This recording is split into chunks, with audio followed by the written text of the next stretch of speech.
Folks, Black Star Network is here. Hold no punches! I'm real revolutionary right now. Support this man, Black Media. He makes sure that our stories are told. Thank you for being the voice of Black America, Roland. Stay black. I love y'all. All momentum we have now, we have to keep this going. The video looks phenomenal. See, there's a difference between Black Star Network and Black-owned media and something like CNN. You can't be Black-owned media and be scared. It's time to be smart. Bring your eyeballs home. You dig?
Today is Wednesday, July 19, 2023. Coming up on Roland Martin Unfiltered, streaming live on the Black Star Network. Carlee Russell says she saw a baby walking along a busy Alabama highway in a diaper before being taken against her will and held captive. Yet Hoover, Alabama police say internet searches and purchases she made leading up to her disappearance cast doubt on what actually happened. We'll play for you today's news conference in this strange and perplexing story. A racial discrimination and sexual assault lawsuit is filed by student athletes against Northwestern University in Chicago. Today, their attorney, Ben Crump, stood alongside the former athletes while they described what happened to them in the athletic locker room. The NAACP out of Virginia wants to look at Governor Glenn Youngkin's criteria to restore the voting rights of convicted felons. The president of the Virginia Conference of the NAACP will be here to explain. Greenwood Inc., a Black-owned digital banking platform, is being sued by the co-founder of the Gathering Spot, a famous private club for Black professionals. They say they have not been paid. We'll break down the details of this multi-million-dollar mess with a reporter in Atlanta covering the case. Delta Sigma Theta's 56th National Convention is in Indianapolis, celebrating 60 years of their Social Action Commission.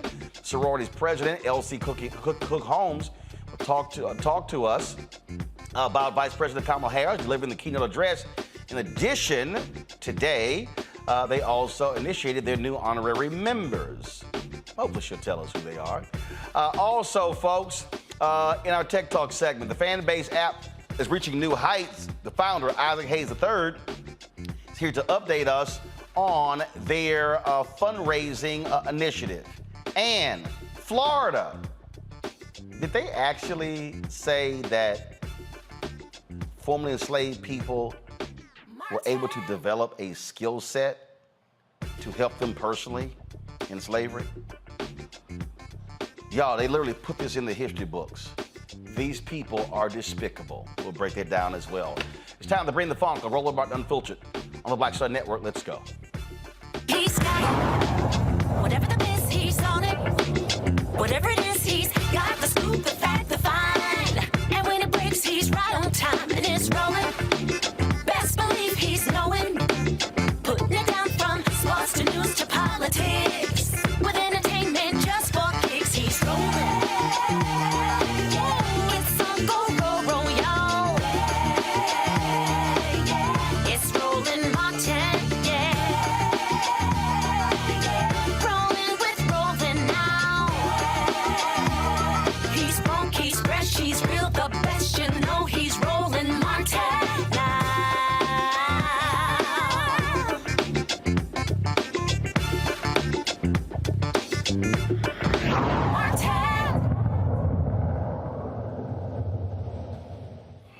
When Carlee Russell came up missing, the nursing student led a lot of people all over Alabama to begin the search for her. People all across the country were demanding that folks look after her. A major search was underway. Well, a couple days later, she shows up at home. Her family said, give them time. Her brother said she fought her abductors and fought for her life. Excuse me, her boyfriend said that. Well, today, Hoover, Alabama police held a news conference that cast significant doubt on this and essentially laid out that this was likely a hoax. This is what happened today with Police Chief Nicholas Durzis. This investigation is not over. We're still working this case, and we'll work in this case until we uncover every piece of evidence that helps us account for the 49 hours that Carlee Russell was missing. However, through the public interest, and in some cases, public fear that this story has generated, we owe it to our citizens to tell them the facts that we have uncovered. So I will give you the facts that we know today. On July 13th, at approximately 8:20 p.m., Carlee left work from a business at the Summit. Surveillance video from her place of employment shows Carlee concealed a dark-colored bathrobe, a roll of toilet paper, and other items belonging to the business prior to her departure. She ordered food from Taziki's at the Colonnade and traveled there. She then traveled to Target on 280, where she purchased some granola bars and Cheez-Its. From there, she remained in the parking lot at that shopping center until 9:21 p.m. when she drove to I-459.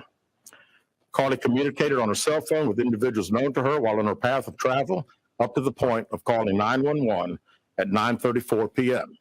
And at this time, we will play the 911 call in its entirety.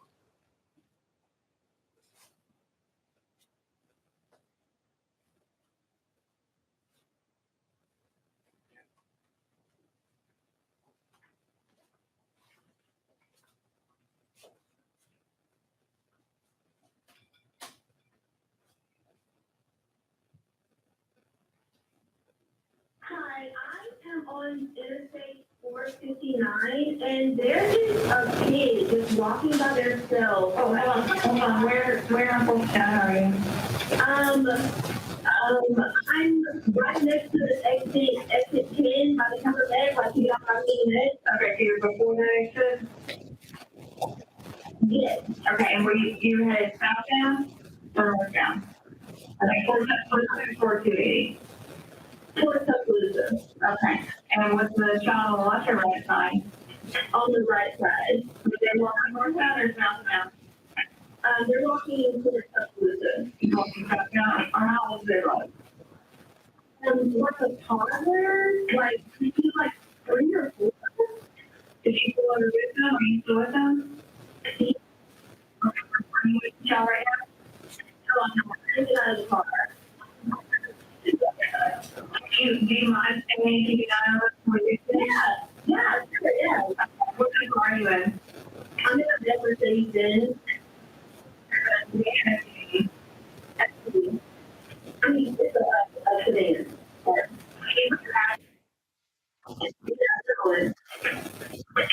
Did you offer to say anything? No. No. Do they look like they're injured? No, they don't. I mean, one second. Is a male or female? I think it's a little boy. A female? Okay, so he's wearing clothes? Yes. What is he wearing? It looks like he has any clothes on. It looks like a diaper. And you don't see any cars anywhere? No, no cars anywhere.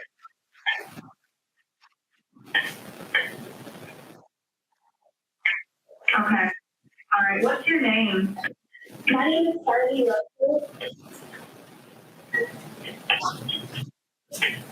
You don't rush off from work. No, but I can't really see that I good. Okay. Try to keep an eye on them for the best you can.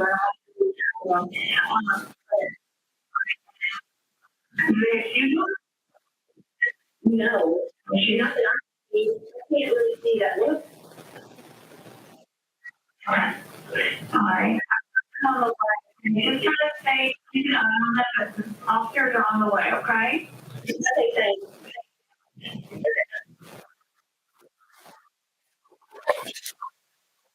Relative, after speaking with the 911 operator, she went missing during that conversation sometime after 9:36 p.m. Traffic camera footage depicted this portion of the incident. That footage was analyzed as part of the investigation in conjunction with the 911 call and cell phone data to accurately determine the time frame. Carlee's 911 call remains the only report of a child on the interstate, despite numerous vehicles passing through the area at that time. No one has called to report that a child is missing, and the Hoover Police Department did not locate any evidence of a small child walking down the interstate. Data from Carlee's phone, including her Life 360 app, shows that she traveled approximately 600 yards in a vehicle while she was on the phone with 911, stating that she was following a child. 600 yards. That is 6 football fields straight, 600 yards. The Hoover 911 Center received a second call from Carlee's mother, stating that a relative was on the phone with her when they heard Carlee scream, and then they had an open phone line. Hoover police officers arrived on the scene within 5 minutes of being dispatched. Several other officers arrived shortly. They located Carlee's wig and cell phone in the grass near the vehicle. Her purse was located in the front seat of her vehicle with her Apple Watch in the purse. The food she ordered for Tzatziki's was also in the car. The items she purchased from Target, as well as the items taken from her place of employment, were not in the vehicle, nor were they located anywhere around the scene. Hoover police deployed all available assets from the point in the search for Carlee. Additional resources were called in to include our own drone unit, crime scene investigators. Numerous detectives responded to the scene. Throughout the day Friday, officers from surrounded local and federal agencies assisted Hoover police in the search for Carlee Russell. Officers returned to the scene on 459 the thorough line search for evidence. K-9 teams from the Jefferson County Sheriff's Department responded to check for any sign of Carlee, the child that she claimed to see, and anything else that could be considered evidence in this case. Those searches all turned up empty. Private citizens, including search parties organized by our family, friends, began looking everywhere that they could to find any trace. These searches took place throughout the day Friday and again on Saturday, yielding nothing. At 10:44 p.m. on July 15th, the Hoover 911 Center receives a call from Carlee's residence stating that she returned home on foot. In subsequent investigations, detectives obtained surveillance footage of Carlee walking down the sidewalk alone prior to arrival at her residence. She was conscious and speaking with paramedics when she was transported to UAB. Detectives were able to obtain a brief statement from her prior to being treated and released. During the statement, she told detectives that while traveling down the interstate, she saw a baby walking down the side of the road and called 911. She stated when she got out of her vehicle to check on the child, a man came out of the trees and mumbled that he was checking on the baby. She claimed that the man then picked her up and she screamed. She stated he then made her go over a fence. She claimed he then forced her into a car, and the next thing she remembers is being in the trailer of an 18-wheeler. She stated that the male was with a female. However, she never saw the female, only hearing her voice. She also told detectives she could hear a baby crying. She told detectives the male had orange hair with a spot on the back.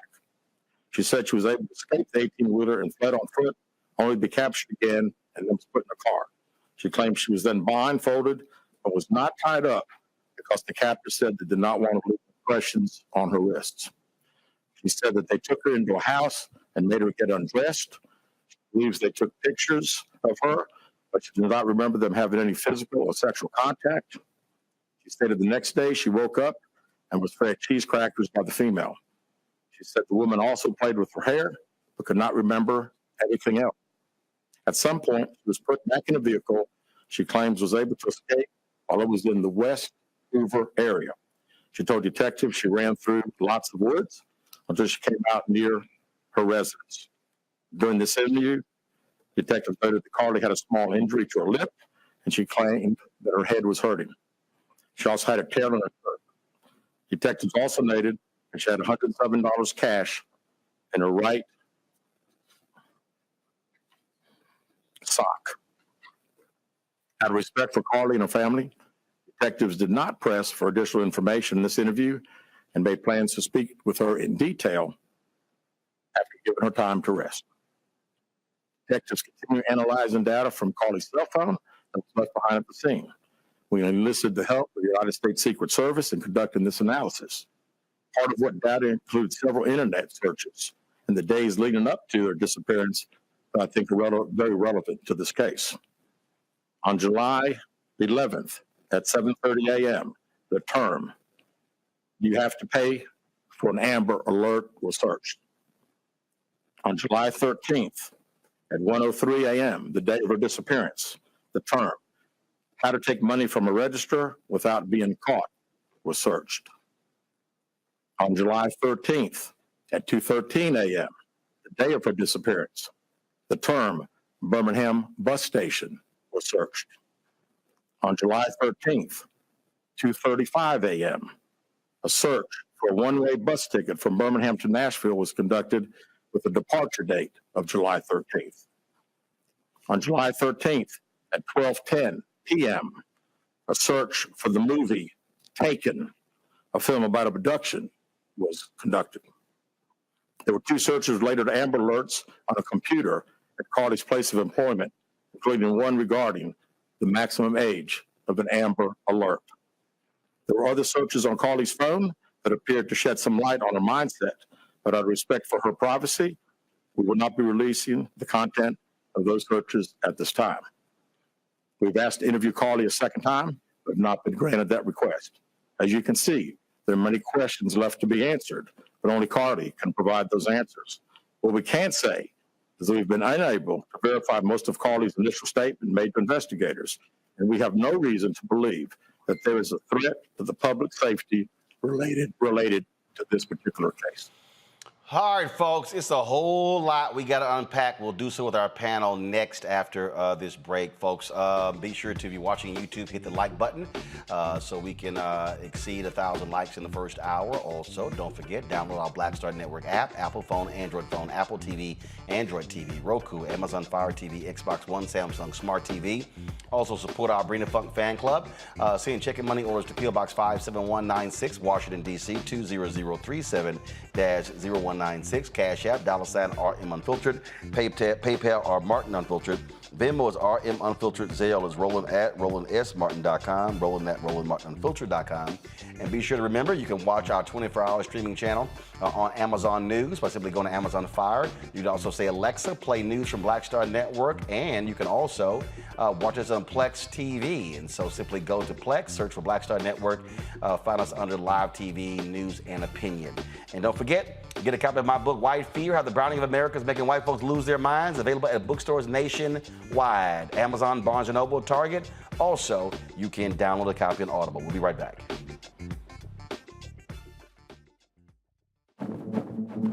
For decades, the tobacco industry has deliberately targeted Black communities and kids with marketing for menthol cigarettes. It's had a devastating impact on Black health. Tobacco use claims 45,000 Black lives every year. It's the #1 cause of preventable death. In the 1950s, less than 10% of Black smokers used menthol cigarettes. Today, it's 85%. Menthol cools and numbs the throat, making it easier for kids to start smoking. Menthol also increases addiction, making it harder for smokers to quit.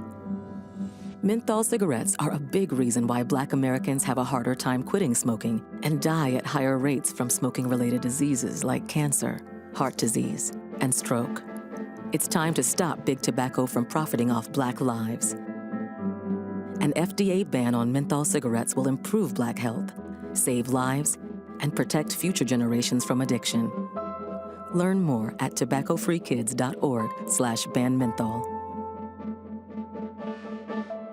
Black Star Network is here. Oh, no punch! I'm real revolutionary right now. Thank you for being the voice of Black America. All momentum we have now, we have to keep this going. The video looks phenomenal. See, there's a difference between Black Star Network and Black-owned media and something like CNN. You can't be black-owned media and be scared. It's time to be smart. Bring your eyeballs home. You dig?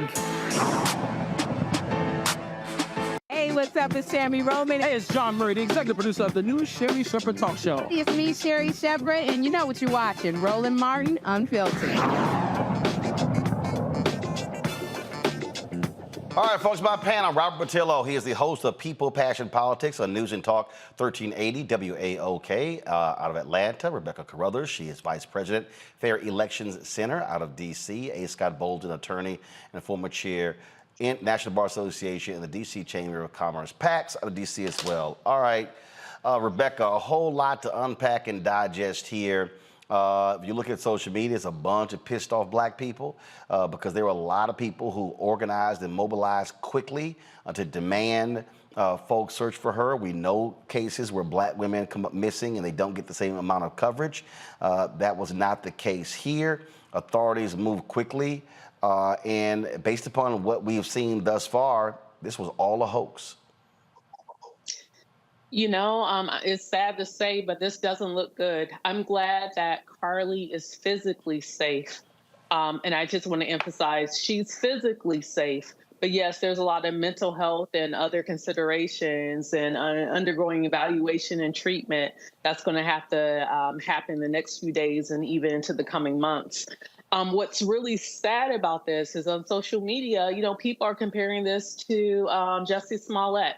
And what happened, you know, a few years ago with him claiming to go the subway in the middle of the night on a cold, wintry, blizzard-filled night in Chicago. But like you said, we also know that Black women and girls, Hispanic women and girls, and Indigenous women and girls go severely underreported and missing across this country, as well as resources aren't used or targeted towards the effect of finding and returning them back to their friends and family.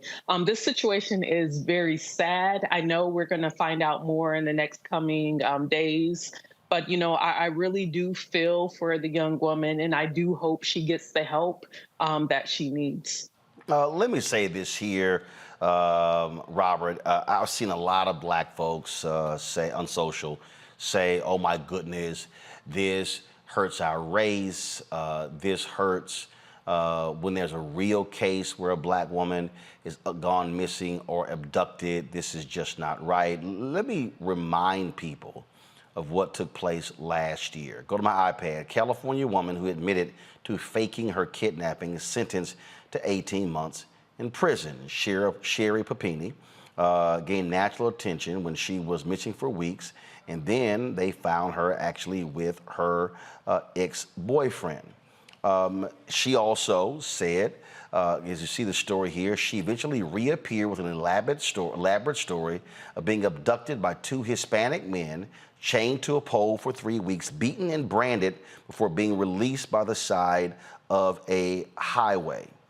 She was actually, so while people were sitting here looking for her, she was actually, as the article says, she was staying with a former boyfriend nearly 600 miles away in Southern California and had injured herself to back up the false statements. I don't recall anybody saying that, oh my God, this is devastating to the white race. I don't recall people saying, oh my goodness, that this now means that the next white woman who comes up missing, folks are not going to look for her because of Sherry Papini. So, black folks, pump the brakes. I get in terms of what happens, but this ain't the 1920s and 30s when we got to deal with that BS, you know, your credit to your race. One black person does something, is that reflective of all black people? You're absolutely correct, Roland. I think I'm going to paint a silver lining around this as much as possible, because what we have seen in the past is a lack of media attention, a lack of law enforcement attention, a lack of public attention when it comes to missing black women and girls. That has been a problem that we have had. This time, that did not happen. We saw that social media was able to come together, push this story into the national forefront, push this into the national media to the point that you had the Today Show show and every other outlet covering this. For years, the only person covering Black and missing was you. This program was the only place that stories like this would be covered. Now we are seeing this work its way into the national zeitgeist. That means that the activism we've been working on has been effective. That means that the pushes that we have created in order to have the American people and the American media actually concentrate on the needs of Black women and missing Black people is being effective. Don't let Carlee being a liar, and she's going to have to go up under the jail for a while. She's going to serve her time. She's going to be punished for this. But don't let that take let's not lose the forest for the trees here, and the fact that finally we're getting to a place where people actually will pay attention to these stories. And I think that the power of Black Twitter to blow these things up has to be harnessed, that the power of Black social media and influencers to take stories like this and push them into the national forefront and be used for something good as opposed to something negative. I think we can take silver linings away from this. I don't want people to think of this as being a completely negative story just because this girl was lying, to forget that this might benefit us going down the road. Scott, your assessment.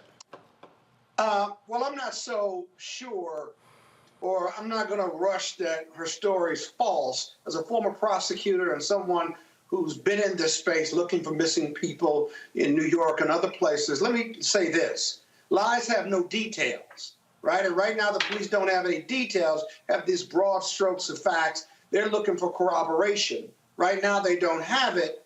Secondly, you can run, but you cannot hide. You cannot fake being missing. There's just too much technology, too many cameras, too much monitoring, right? So, and you're not going to be good at it because it's not something that you do on a day-to-day basis. Thirdly, and most importantly, of that press conference, there were two other research items on her phone or on her computer that they would not disclose. What were they not disclosing?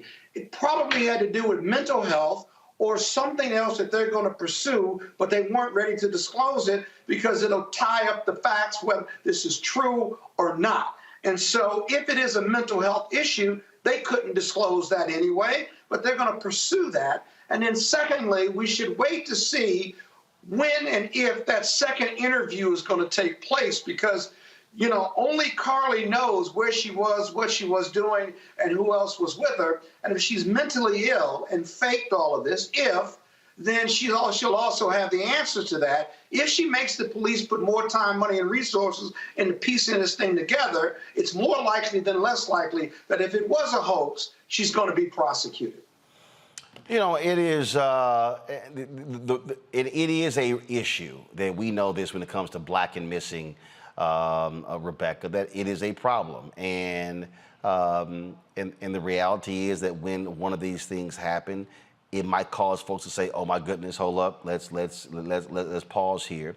But the reality is, until somebody has been found, guess what? You treated the way you treated. Sure, this white woman, Sherry Papini, she faked her abduction, but it doesn't mean that when the folks should not have been looking for her, people do crazy sorts of things. You had the woman in South Carolina, I forgot her name, Susan, whatever, you know, who said a Black man tried to kidnap her. She ended up drowning her damn kids. We've seen those examples all the time as well. So let's just be clear. White folks that blame Black people and Hispanics and others for trying to harm them, and it turned out to be erroneous. And so if this turns out to be erroneous, that she blames some white man, she just goes down with the rest of the other folk who are white, who've actually lied about being kidnapped.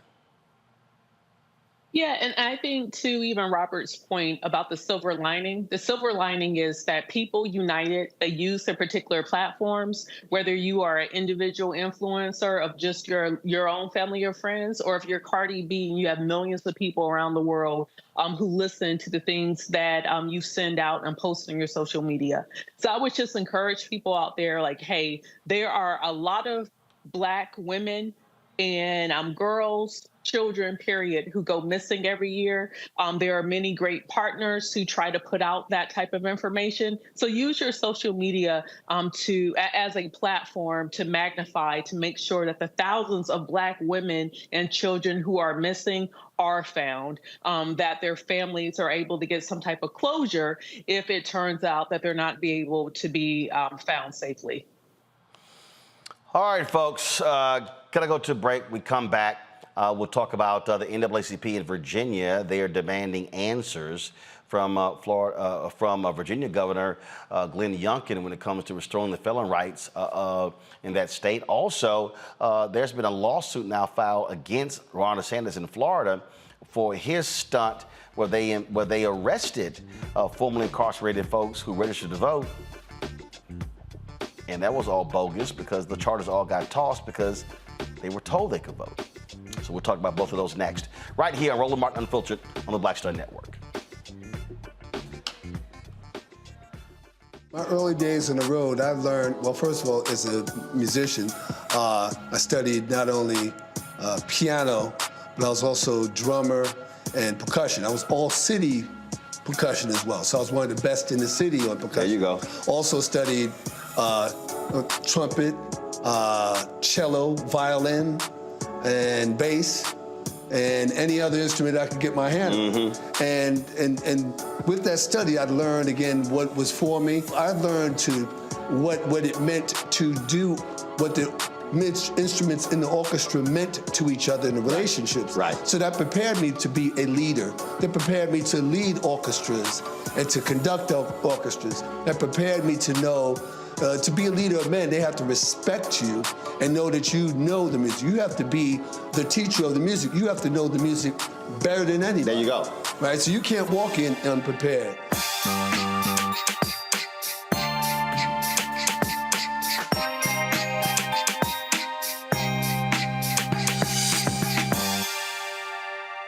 Hatred on the streets, a horrific scene, a white nationalist rally that descended into deadly violence.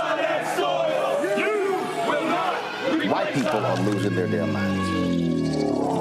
As an angry pro-Trump mob storms the U.S. Capitol, we're about to see the rise of what I call white minority resistance.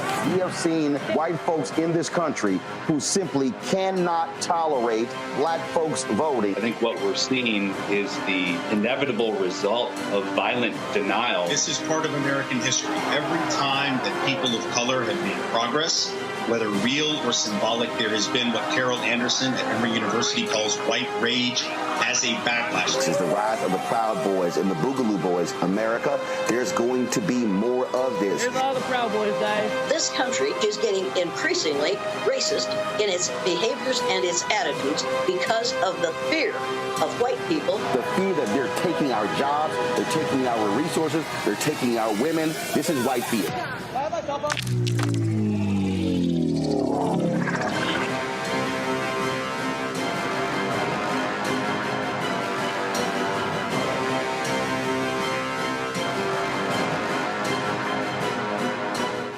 Hey, what's up, y'all? I'm Devon Frank. I'm Dr. Robin B., pharmacist and fitness coach, and you're watching Roland Martin Unfiltered.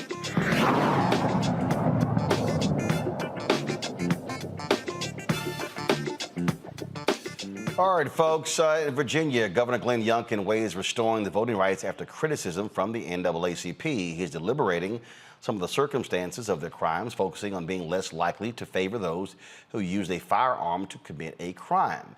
Youngkin's administration is accused of operating an increasingly slow restoration process, which could result in thousands of voters being blocked from participating in upcoming elections, drawing a lawsuit from the NAACP. Their lawsuit points out that Virginia has the 5th highest number of citizens disenfranchised for felony convictions. Black Virginians comprise under 20% of the state's voting age population, but account for nearly half of those disenfranchised due to felony convictions. Keep in mind, in Virginia, this all goes back to the early 1900s when a racist legislator literally said the reason they were passing these laws was to keep the darkies from voting. That is the origins of Virginia's racist felony disenfranchisement law. Robert Barnette Jr. is the president of the NAACP conference in Virginia. He joins me now from Richmond. Robert, glad to have you here. Have you heard back from the governor's office? Well, Roland, we haven't heard back from the governor's office, although he did come out with the statement you just made, indicating that the process is in place. I mean, what he's saying is that people who are incarcerated get all of the information when they leave the correctional facility. But That's not the procedure. What we want is the procedure for restoring rights. Let us know what that procedure is so we can communicate it and we can respond to persons who wants their rights restored. Now, the previous governor, Terry McAuliffe, Democrat, he actually issued a blanket, in terms of a blanket clearance to allow people to vote. Right. Then the Republicans sued, and they said, no, he had to do it individually. So he said, fine, I'll sign individual. So in Virginia, it ebbs and flows depending upon who's in the governor's mansion.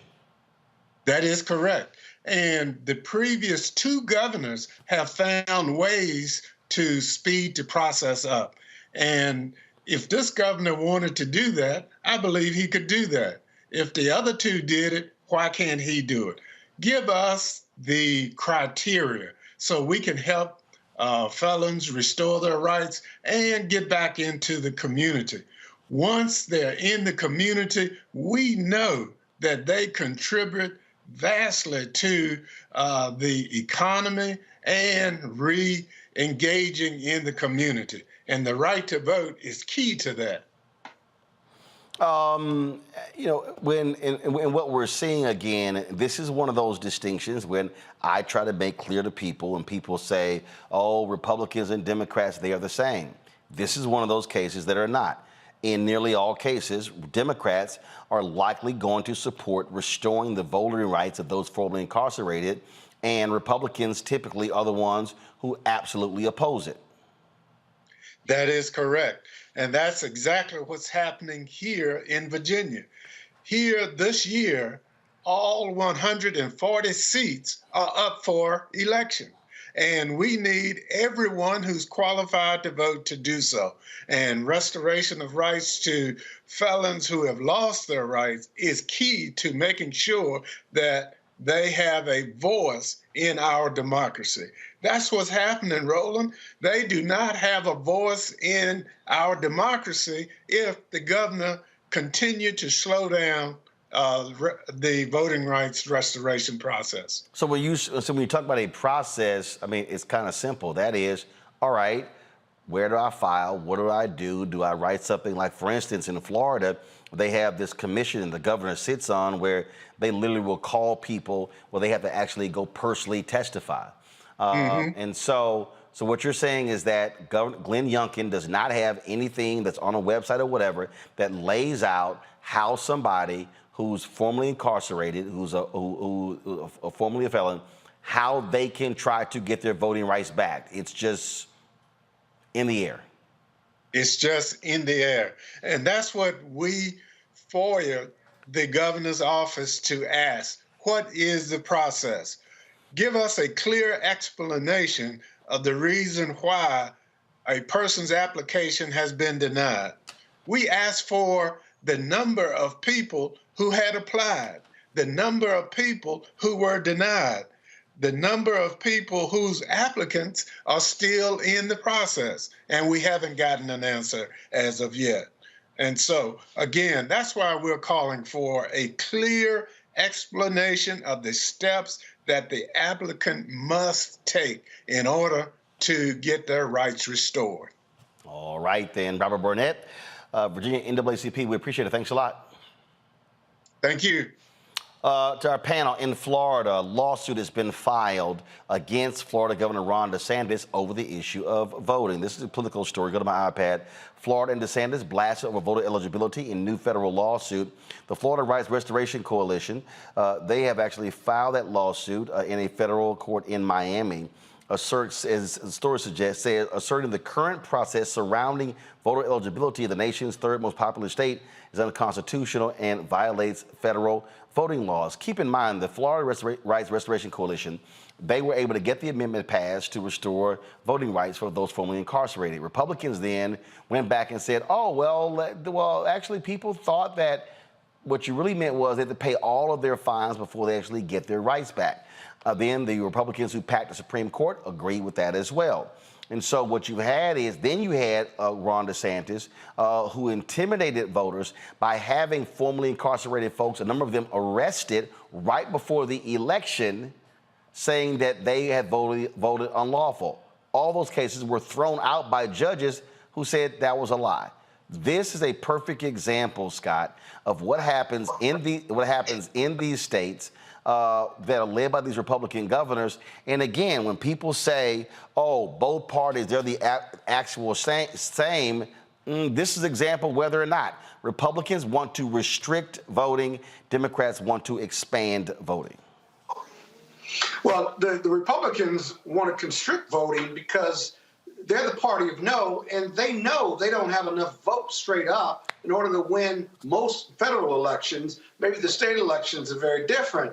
But Ron DeSantis is a piece of work. There is no limit to his meanness and what he wants to do. He gets empowered, I guess, by his voter base of Republicans by showing Black people being arrested for exercising their right to vote, regardless of what the judiciary will say. Now, what's even worse about this is we know that Black people don't have a great relationship with the police. So you create an environment where you issue an arrest warrant, you send the police out to arrest a Black man in front of his home, as your video indicated, and who knows what the circumstances will follow from there if they don't have their video cam on, or if the person runs or is afraid or has some issue, he gets beat up or he gets tased, or worse, he gets shot. And the core reason for why they were there to arrest him was an invalid reason regarding the vote, their vote, and they were told to vote, and the case was dismissed. If harm came to that defendant, despite the dismissal of the case, that individual may not be here or may be arrested for a resisting arrest. It's a risky environment by merely going out and arresting these people falsely. That's the danger of this. Despite as well as the unconstitutionality of it, that's the danger of this. And they know it. Rebecca, this is what the Political Story says. Carrie Dunn, who works for the Free and Fair Litigation Group, one of the firms representing the coalition, said, quote, "Ever since the people of Florida passed a constitutional amendment to grant people with felony convictions a new right to vote, the governor and the state have done everything in their power to prevent those 1.4 million voters from actually voting." You know, Roland, my organization actually helped make sure that that particular amendment passed in Florida, and we've been fighting ever since to make sure that folks who are otherwise eligible and should be able to register to vote, they should be able to vote. I do want to just backtrack with Virginia for a moment. My organization actually filed suit in April against Governor Youngkin for this arbitrary rights restoration process. And specifically, the three previous governors had made it very clear and objective, and they've used neutral criteria in determining who gets their rights restored and who doesn't get their rights restored. So I just want to say that we're representing No Left Turns, which is a Black-led, Black-founded organization that supports returning citizens getting acclimated into society after they serve their time. But I also want to push back here, too. It's not just Republican governors here, but we actually have a Democratic governor. In Kentucky, Governor Andy Beshear. Andy Beshear in 2019, he signed an executive order which allowed for rights restoration for certain felony convictions in Kentucky. My organization is currently suing him because he doesn't include certain federal felony convictions and certain out-of-state felony convictions that if it was a Kentucky conviction, the rights would be restored. But because it happened in a different state, the rights aren't being restored. And so while we do see that the trend is that Democrats are leading with the expansion and supporting voting rights, I just want to point out we do have pockets where we have Democrats who aren't doing a good job with this either. And so we need, whether you're a Democrat, a Republican, nonpartisan, people should have the right to vote in this country. If they're eligible to vote, then it is imperative for our democracy for us to keep people civically engaged in this country through voting. Robert, the lawsuit also says through this campaign, the defendants have created a climate of intimidation, even among people who believe in good faith that they are eligible to vote. They fear that they may be criminally prosecuted. Go to my iPad, please. If their beliefs turns out to be wrong, the lawsuit states. This effort, coupled with the earlier created roadblocks to registration, has turned the simple act of voting into a complicated and risky venture in the eyes of those who were re-enfranchised by Amendment 4, as well as others who have been affected by the defendant's conduct. What happened was they literally sent cops to arrest people. And these were people who were arrested. They had jobs. They had to get bail. And then so it's a chilling effect, because if you didn't get arrested, you're like, hey, I don't want to chance this thing. I got to go through that crap. This is the time that I like to remind people that felony disenfranchisement is not constitutional.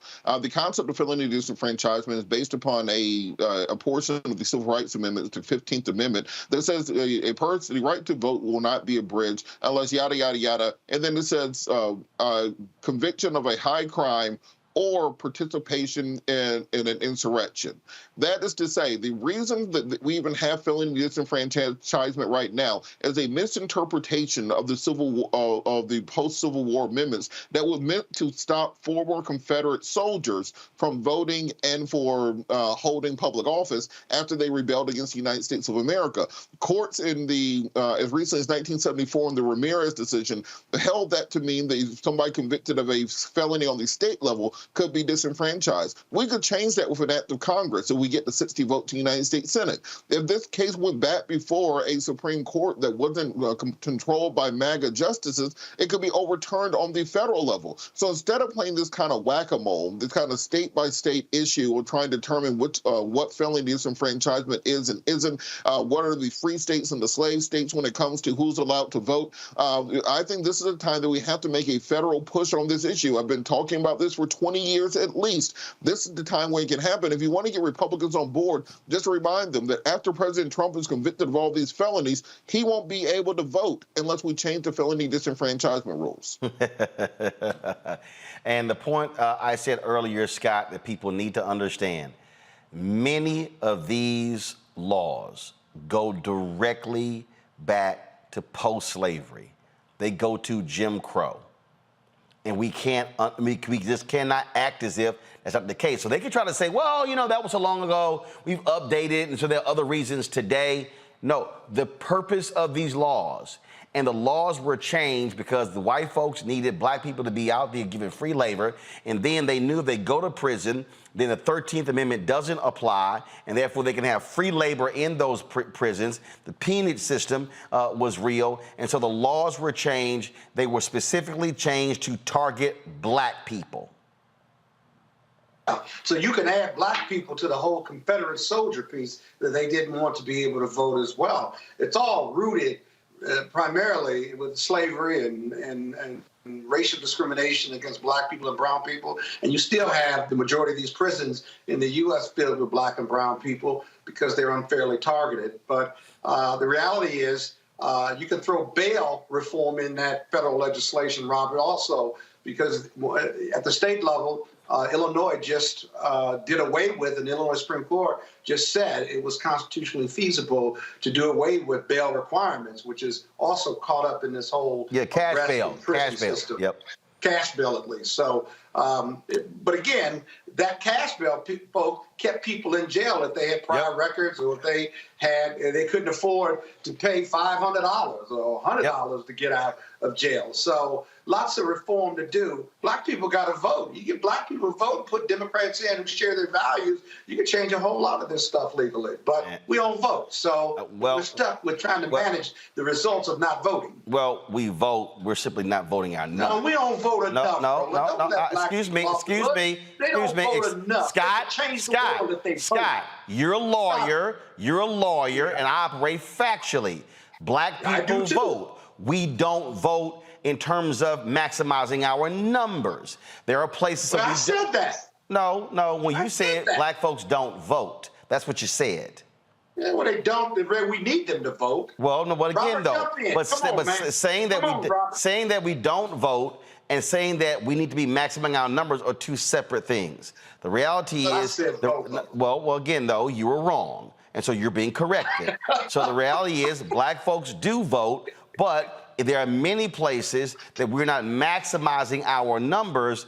And so even in places, if you look at Florida, if you study the election, DeSantis and Gilliam, the reality is Broward County, Miami-Dade County, the blue counties in Florida, not one blue county voted at a rate of 60% or higher of registered voters. There were a number of Republican counties that were actually above 70. And so you can't handle Except your friendly amendment. You can't handle, no, it ain't a friendly amendment. It's a friendly amendment. It's a factual statement.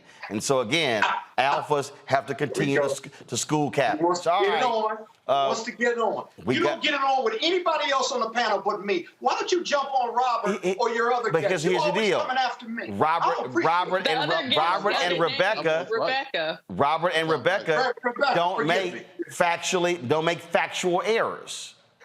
Real quick, I wanted to stick this in. Earlier today, I was on Middle Eastern Broadcast Network talking about the situation of human rights in Egypt right now, where they're detaining people without trial, pre-trial for months and years at a time. And you have Amnesty International, the U.S. State Department, human rights organizations around the globe trying to fight to have those 65,000 detainees released. It's hard for us as Americans to talk about the human rights plights of people being wrongfully detained when we have the same laws in America, where we're doing the exact same things here. So I think in order for America to really be this shining city on the hill and this example of human rights internationally, we're going to have to get our own house in order, because we look like fools on the international stage trying to advocate to get people out of jail in Egypt, and we ain't getting people out of jail in Evanston, Illinois. Well, we've always been fools on the international stage. Remember, it was Malcolm X who wanted to go to the UN to deal with the issue of racism. That is America. And so we've always been hypocrites where we tell the rest of the world one thing and then we actually do another.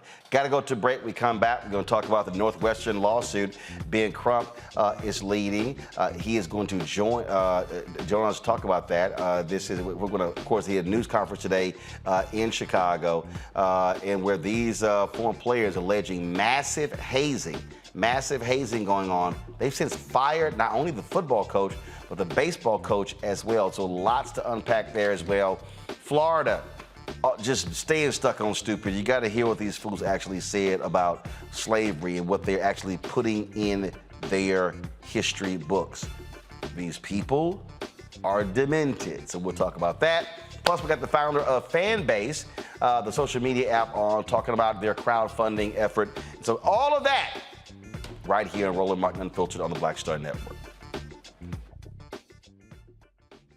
When you talk about blackness and what happens in black culture, we're about covering these things that matter to us, speaking to our issues and concerns. This is a genuine people-powered movement. There's a lot of stuff that we're not getting. You get it, and you spread the word. We wish to plead our own cause.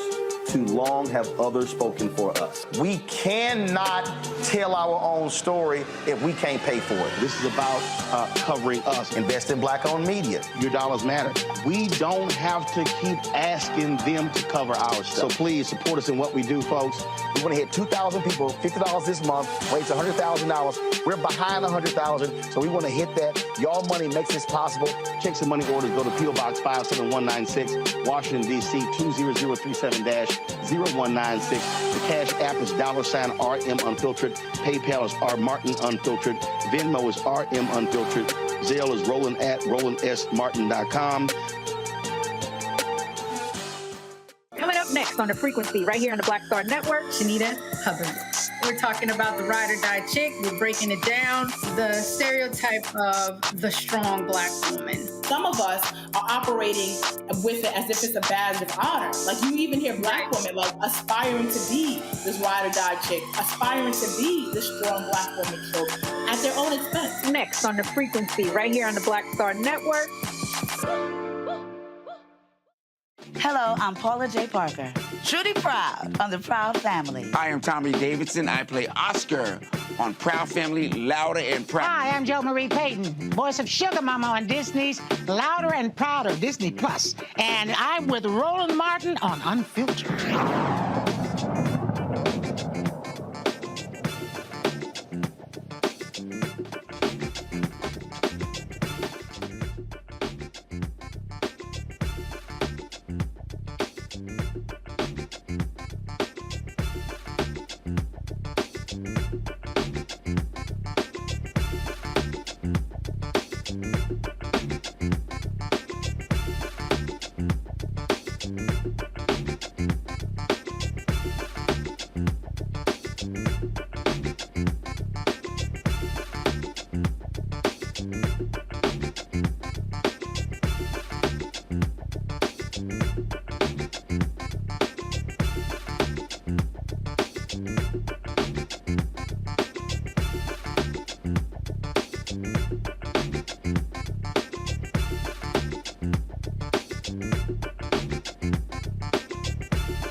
All right, folks.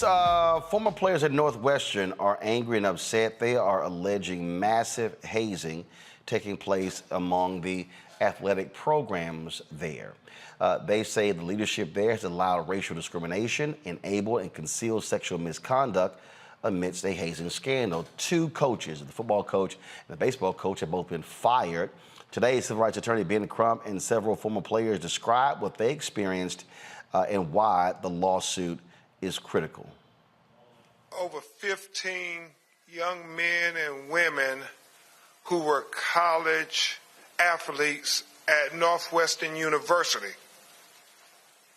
And we're here this morning after talking to over 50 former college athletes at Northwestern University and being retained by over 15 young men and women who are former athletes who articulated their experiences while participating at Northwestern University athletic program.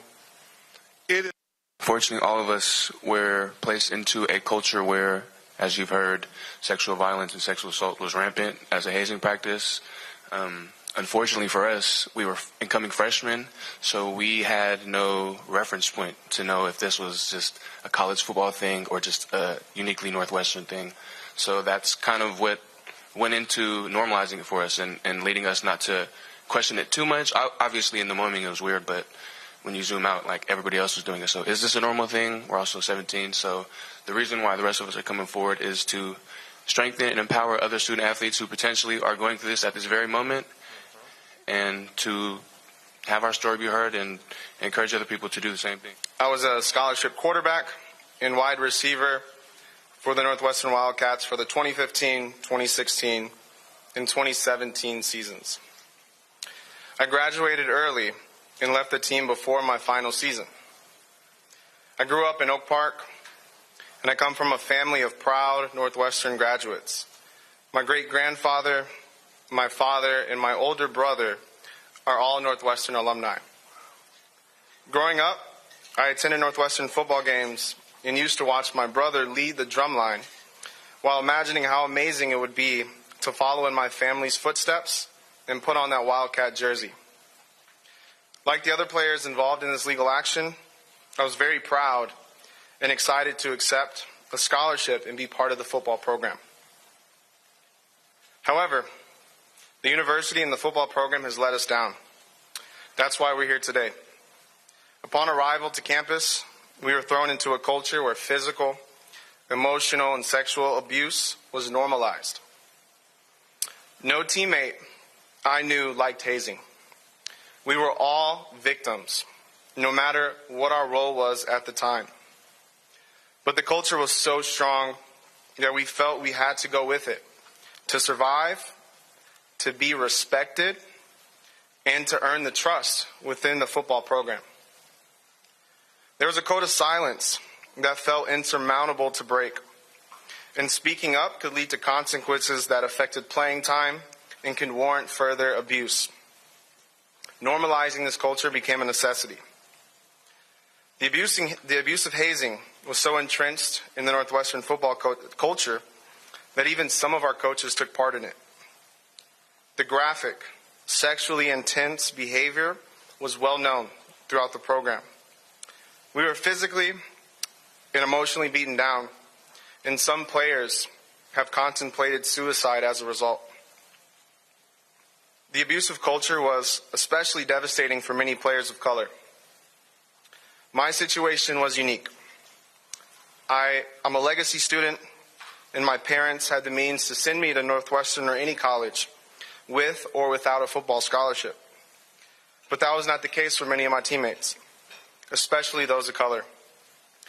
Many of them were the first in their family to attend college, and this football scholarship was their only ticket to a better life, whether that was pursuing it professionally or getting a great job post-graduation. They were under great stress to fit in and succeed within the Northwestern football program. They had so much at stake and had no voice or power to stop the abuse. So today I'm proud to come forward amongst my brave teammates here today to let the truth be known, a truth that is perpetuated for decades. We hope that with our public efforts, that we will empower those affected by physical, emotional, and sexual abuse to share their stories, and we're letting you know that we're in this together and we support you. It's not easy for any of us to come forward. A lot of this stuff is embarrassing, it's painful, and we know that we're making ourselves targets for criticism. But we feel strongly that we must do our part to make sure that this type of behavior ends, not just at Northwestern, but throughout college sports. We're here to support and validate the accusations of the current Northwestern whistleblowers regarding the true abusive nature of the hazing. We do not want any more college students or athletes to endure what we had to endure for so long and repress. Scott, when I did I did a variety of interviews with Vlad TV, but also when I did my commentaries talking about how I despise hazing, I've had people come up to me, alphas, kappas, omegas, sigmas, saying, "Man, I'm glad you said it." Guys who said they experienced it, but they didn't say anything. They went along with it.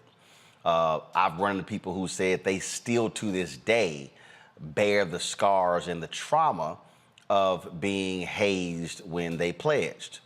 What people need to understand is that we know what happened when the drum major, Florida A&M, was killed. There was massive hazing in that band and other bands as well. I remember my high school band, they actually hazed. They were pissed off at me because they had a rule that if you were first chair, you couldn't get hazed. Well, I came in because the thinking, well, a freshman, there would be first chair. Well, I came in first chair, so they were pissed because they couldn't haze me. And I'm like, well, that ain't gonna happen anyway. Then, because I was like, because I'm sorry, I'm not letting somebody abuse me and do some stupid shit, especially if we the same age. Man, get the hell on. So then what people are now understanding is you see this hazing, this sort of this sexual deviancy, if you will, among football teams as well. There's no way in hell coaches are unaware of what's going on in their program. Yeah, because it's their program. And when I was listening to your story, the lead-in and the press conference, I was thinking, how does being sexually deviant or racist to a football team or players help you win on the football field? And we can go back and forth about the hazing of fraternities and stuff. I mean, I pledged in '81 in a southern school, Morehouse. There was a lot of that still going on. And over the years, I've evolved. I'm 61 now, and looking back, I still raise the question, what do they tell young men and women? Men and women. What do they tell us at 19 and 20 years old to accept that type of abuse, to make you closer to the brotherhood or the sisterhood, and to create a stronger bond when you go over? It's a lie. Buy it. It's a lie. It was a lie then. It was a lie when you were 19. It was a lie when I pledged in 1989. It was all total bullshit. But people accepted it, like a lot of these football players. You heard this guy say, hey, if we didn't go along with it, then we're not looked upon as being part of the team. But there, with the football team, slightly different. Hear me out. Because what the presenter at the press conference, the young man who graduated early, what he said was a lot of these students who play football, that was their only way out. They wanted to go along to get along because in the end, they were trying to get to the NFL. With fraternity hazing, black or white, you could reject that, not pledge some other time, and still get your education and go. Nah, it's the same. It's the same. It's the same. The mindset, the mind manipulation at that age is pretty powerful from a peer pressure standpoint. Right. But you're right. We agree. It's all bullshit. It's been bullshit. I bought into it at 20 and well into my 30s. Over the last 20 or 30 years, the liability of our fraternities, yours, mine, the Sigmas, all of them, they've all had to really get serious about enforcing against hazing, because the liability and the lawsuits and the exposures, because people at 19, 20, 22 years old, they don't have the judgment of a snail. And so they're physically beating these people, hurting them, even killing them sometimes. And they have a lot of control over that. The fraternity, the national level, national officers had to step in and say, okay, no more, we're going to force it, zero tolerance. And that made the most sense because of the lawsuit, but also the physical and mental abuse and the byproducts of that, of these young men at very impressionable ages who are there to get an education and to be leaders in this country. The thing here, Rebecca, when we talk about what this football team is laying out, again, just the unbelievable, crazy antics that were involved in that just made no sense whatsoever. And what's interesting to me is there are a lot of people who love to defend this because they talk about, oh, it's culture. And that's the one thing we always hear, culture, the way we do things. We hear the exact same things in fraternities and sororities. And the thing that I am constantly trying to get people to understand is that I don't care who, culture can be recreated. Culture can be reestablished. You don't have to actually stick with it.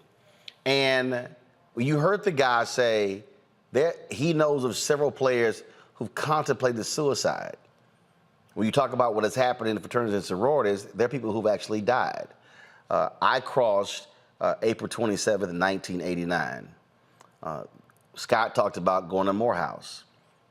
There's a gentleman who this year should be celebrating his 34th anniversary as an Alpha. But his family this year is commemorating the 34 years since he died. Go to my iPad. Joel Harris, that's his name. Joel A. Harris, was an 18-year-old sophomore at Morehouse who had a heart ailment. Well, the folks who were pledging him didn't know that. So what did they do? They were hitting the pledgees in their chest. Well, what ended up happening was that led to a heart attack, and he had cardiac dysrhythmia. He dies. And I have said consistently, no parent should be sending their child to school and their child pledges a fraternity or sorority or plays on a football team and should return home in a body bag.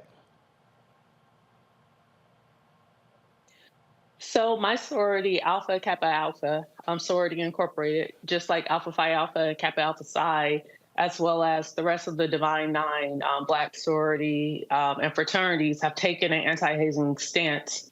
I think when we use the language, of hazing, it can mean many things to many different people. And when I watched the press conference with Northwestern, I was thinking about that and thinking about the term hazing. And I was thinking about what was outlined by Attorney Crump, as well as some of the former athletes who spoke at the podium. And what really came to my mind is sometimes if we just use the term hazing, people don't understand what it is. They might just think, oh, it's a practical joke that goes slightly too far. However, our organizations have also seen people who have died, and that is public, it's in lawsuits, it's out there in the public domain.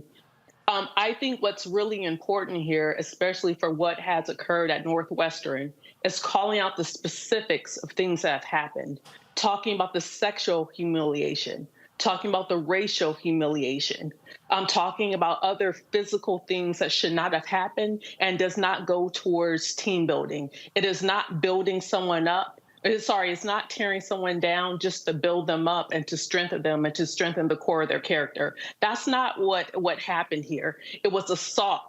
It was sexual assault. It was physical assault. It was harassment. It was intimidation. It was coercion. And those are the things that aren't acceptable in any athletic program in this country, in any music program in this country, and any sorority or fraternity in this country. And I'll tell you, Robert, again, Northwestern has already moved. They fired successful football coach Pat Fitzgerald. They fired the baseball coach. There are 2 investigations going on right now. And that means that they understand they have a serious problem on their hands. Roland, I think we have to also look at the generational shift that's taking place. And as you said, if you grew up in the South in the 1980s and 1990s, you started getting hazed for Pee Wee football all the way up through middle school. You get hazed in middle school band. You get hazed in high school band. You get hazed in academic decathlon. That's not a joke. We literally had hazing in academic decathlon. You get hazed when you get to college at HBCU. When I played Kappa Kappa Psi, the band fraternity, there was plenty of hazing going on, and not in our chapter, but in other chapters around the Southeast District. But when you think about Gen Z, this is the generation of children that have, child psychologists all the way from elementary school on up that are taught non-contact and non-violence training. They're the generation that has life coaches when they're in high school and when they're into college. This is not the generation you're going to just be beaten on and that you're going to be treating a certain way. This generation files lawsuits against their parents for hitting them, let alone against other individuals and coaches. So I think we have to understand that this is hopefully this is the generation that puts an end to this cycle of this thing that's been put on us from slavery, that somehow beating us makes us better people. That I'm beating you because I want you to be more united. I'm beating you so you value the organization more. I'm beating you so you'll come together with your brothers on the line, etc. None of that makes sense. That's all these ideas that are left over from when we were in captivity in this country. And I'm hoping Gen Z and their more socio-emotional learning will put an end to this from now on. And again, in this lawsuit, they are alleging that Pat Fitzgerald, as well as Northwestern University President Michael Shield, AD Derek Gregg, and the Board of Trustees supported and enable a culture surrounding sexual misconduct and racial discrimination. So we will continue to follow this story as well. All right, folks, got to go to a break. We come back. The Gathering Spot, long been celebrated as a Black economic success story. Then Greenwood comes along, a Black-owned digital banking platform, celebrated as a Black success story. So why are one of the co-founders of the Gathering Spot now suing Greenwood, who purchased them? We'll break that thing down. Next on Roland Martin Unfiltered on the Black Star Network. Next on The Black Table with me, Greg Carr. We featured the brand new work of Professor Angie Porter, which, simply put, is a revolutionary reframing of the African experience in this country. It's the one legal article everyone, and I mean everyone, should read. Professor Porter and Dr. Valeethia Watkins, our legal roundtable team, join us to explore the paper that I guarantee is going to prompt a major aha moment in our culture. You crystallize it by saying, who are we to other people? Who are African people to others? Governance is our thing. Who are we to each other? The structures we create for ourselves, how we order the universe as African people. That's next on The Black Table, here on the Black Star Network.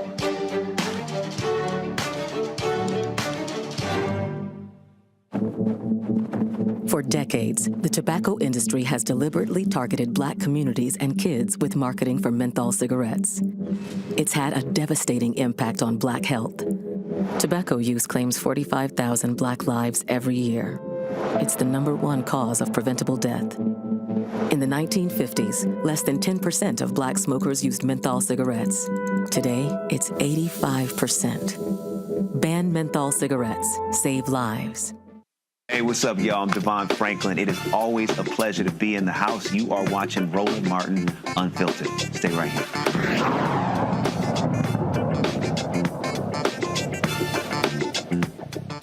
All right, folks. Greenwood, Inc., a Black-owned digital banking platform for Black and Latinx individuals. I hate that phrase, Latino. I hate Latinx. They don't even use it. 2% use Latinx. So you never put Latinx in the script. They don't even use it, okay? All right, for Black and Latinos business owners, they acquired the Gathering Spot, a popular private members-only club for Black professionals, in May of last year. Nearly a year later, the Gathering Spot co-founder Ryan Wilson has now filed a lawsuit on behalf of himself and co-founder Tequil Peterson against Greenwood CEO Ryan Glover and board members Dr. Paul Judge for alleged fraud and deception. The lawsuit filed in Fulton County, Georgia Superior Court claims Greenwood failed to make post payments based on their sales agreement. The filing comes after the former chief financial officer, first of all, Peterson is actually, he was a COO They announced that he was leaving. Now, it's okay. What did he leave? Was he terminated? All this up and. So again, Peterson was over the gathering spot. What they then did was they hired a white CFO, Greenwood. Social media was reporting that Peterson was replaced by the white CEO, but Glover put out a statement saying no, that was not the case. The job had been open for a year, and this is what transpired. He actually sent that to me over the weekend. That was Saturday. Sunday, when we saw the news of the lawsuit dropping, I then reached out back to Ryan Glover and also to Paul Judge, asking them to come on the show to discuss this. Neither responded. We also reached out to Peterson and Wilson, and they also have not come on. So let's talk about this with Shemite Obialo, who of course reported the story in Forbes, called a multi-million-dollar mess. Gathering spot faces off with Greenwood. She joins me from Atlanta. Glad to have you here. So, all right, what's really going on here? Because the gathering spot, they launched, they open in Atlanta, they open in DC, they open in LA, they've got virtual memberships in other cities. Now what you have is, you have Glover or the folks at Greenwood saying, oh, well, they lost $2 million on the gathering spot in Los Angeles, that the numbers were, something was up with the numbers, or what they suggested, what their sales were actually not the case. What the heck is happening here with what was supposed to be seen as a Black success story? Absolutely. So, first of all, thank you for having me. I appreciate the opportunity to explain what I've gleaned from looking at the court documents. I'm a deal attorney. I'm an M&A attorney by training, and so it was just incredulous to see everything that has transpired. Just to take a step back, so Greenwood acquired the gathering spot in April of 2022, so last year. And it was exciting to see two Black-owned businesses come together. But it was also surprising because they're both startups. So they're both really small companies. The Gathering Spot was founded in 2016 and kind of started in Atlanta and more recently expanded to DC, very recently Los Angeles. Greenwood Bank started in 2020. And when you think about typical acquisitions, there's a much larger company and then there's a smaller company that's being acquired when you talk about strategic acquisitions, which this was. And so immediately some flags went up when the acquisition was announced, but everybody's excited to see Black folks building together. Now, the challenge here is that I think the acquisition was done fairly quickly. I actually spoke with Ryan Glover in May, and he was super excited about just sharing how he knew Ryan Wilson's father, and so they could move quickly through this process. But when you typically have an M&A transaction, it is done after months and months of due diligence, after months of sort of working through all the kinks. And I don't think that's what happened here, because ultimately what you saw was both Ryan and TK filing a lawsuit individually as well as on behalf of all of the Gathering Spot sellers, and saying that, hey, Greenwood, you didn't pay us what you were owing us post-closing payments. So the deal was, when they purchased it, was supposed to be a stock and cash deal. Right. So they're saying, we got the stock, we ain't get the cash. Yeah, so typically in a lot of M&A transactions, it's not just you're getting a lump sum of cash. Typically, the consideration, as it's called, is broken down into a couple pieces. And so in this case, it was cash up front, but that cash was also, there were some contingencies around it. So I read an article in Forbes, and it kind of breaks it down, but essentially, typically there's adjustments and true-ups that happen once the closing has happened, and the buyer, in this case Greenwood, has an opportunity to review closely the financials and make sure everything lines up. So even that cash component that they got was subject to adjustments. And then also they got stock in Greenwood. So they got to roll their stock that they had in the Gathering Spot, and they got some stock in Greenwood. And so, there were different components to it. But unfortunately, when it started coming time to paying some of these, I'm sorry, the final component was an earnout. All right, so an earnout is where you have to reach certain performance milestones. You have to reach certain revenue metrics, and then you get another lump sum of money. So there were all these contingent payments, and essentially Greenwood has refused to pay any of it. All right. So, and what this also has done, this has also led to a lot of folks now asking a lot of questions about Greenwood. In fact, Philip Lewis actually had this piece on his Substack where he said that, and I've actually had people who hit me, blow my phone up as well. What is happening is you got a lot of people who are saying they're looking at canceling their gathering spot memberships as a result of what is taking place. And so one of the things, so again, we talk about what's also now going on here. One of the things that people have jumped out is that initially, again, the folks with Greenwood, when they came out and actually came on this show as well, laid out that they were going to be a bank. But they're not an actual bank. They're a fintech company. Explain that. So Greenwood is trying to figure out its identity, in my opinion. And so what they have decided to do, so they launched as a digital bank. At this juncture, what I see them moving towards is a membership community. Well, first of all, hold on, let's go back. You see that digital bank. They're not a bank. They're not a bank. They were partnering with a coastal bank, which is a white-owned bank, to provide certain services. So you can, when you join Greenwood, they have a MasterCard branded card. You can open up a savings account.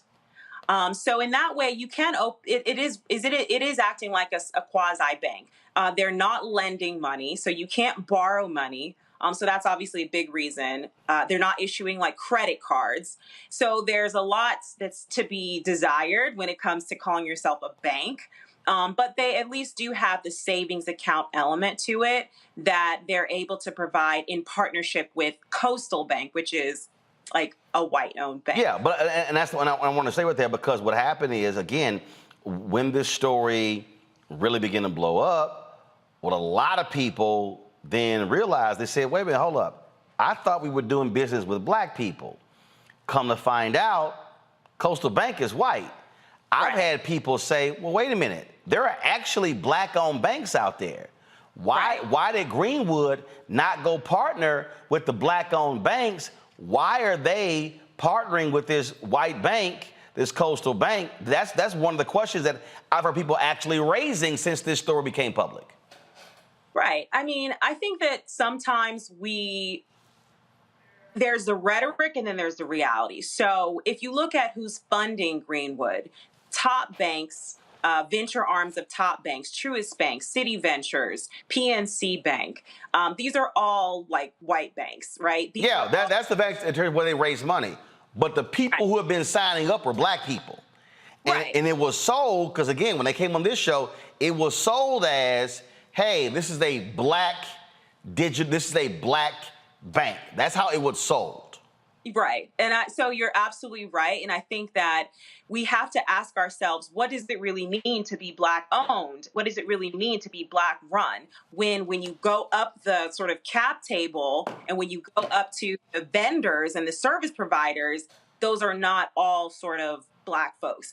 And I can't say exactly how the gathering spot did on that front. I know there's another black co-working space in Atlanta, the Russell Center. They have made a point of essentially hiring and working with entirely black vendors. But it's honestly difficult. And so I don't want to hang Greenwood for not being true to that, like consistent with that message all the way through, because most companies aren't doing that. And to be a neobank, to be a digital bank, you've got to have a back office essentially doing the banking services. But you're absolutely right. I don't know what conversations happened and why they weren't able to partner with a black community bank. I have no idea.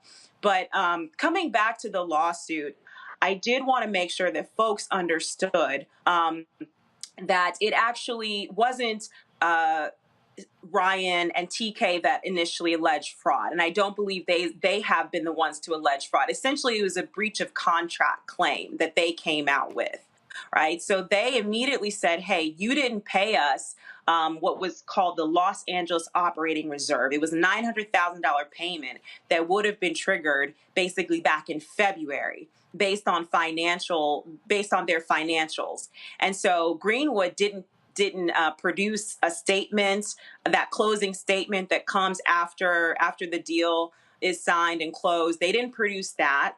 They didn't give the money. And so immediately, Ryan and TK kind of gathered up their documents, hired their lawyers, and filed. It's Greenwood that responded and said, hey, no, we don't owe you this money. Why? Because your financial statements were all wrong.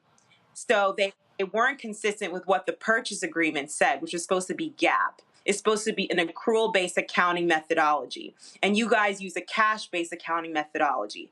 And what that can do is that can change what your revenue looks like, what your expenses, what your debts look like drastically, especially if you're looking at a specific measuring period. But here's what I don't understand. Here's what I don't understand. I was involved.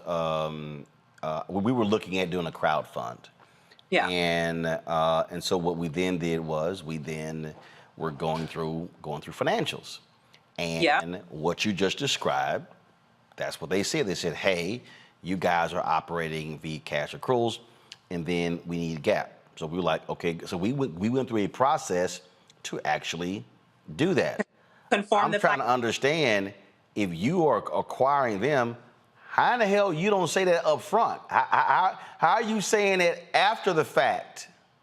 Absolutely, it makes no sense. That's why I said it was rushed. I literally said, before we do a crowd fund, before I even think about selling equity, let's get the book straight to make sure that we're satisfying this GAAP accounting versus a cash accruals, and that's what we did. Now, I never did the crowd fund.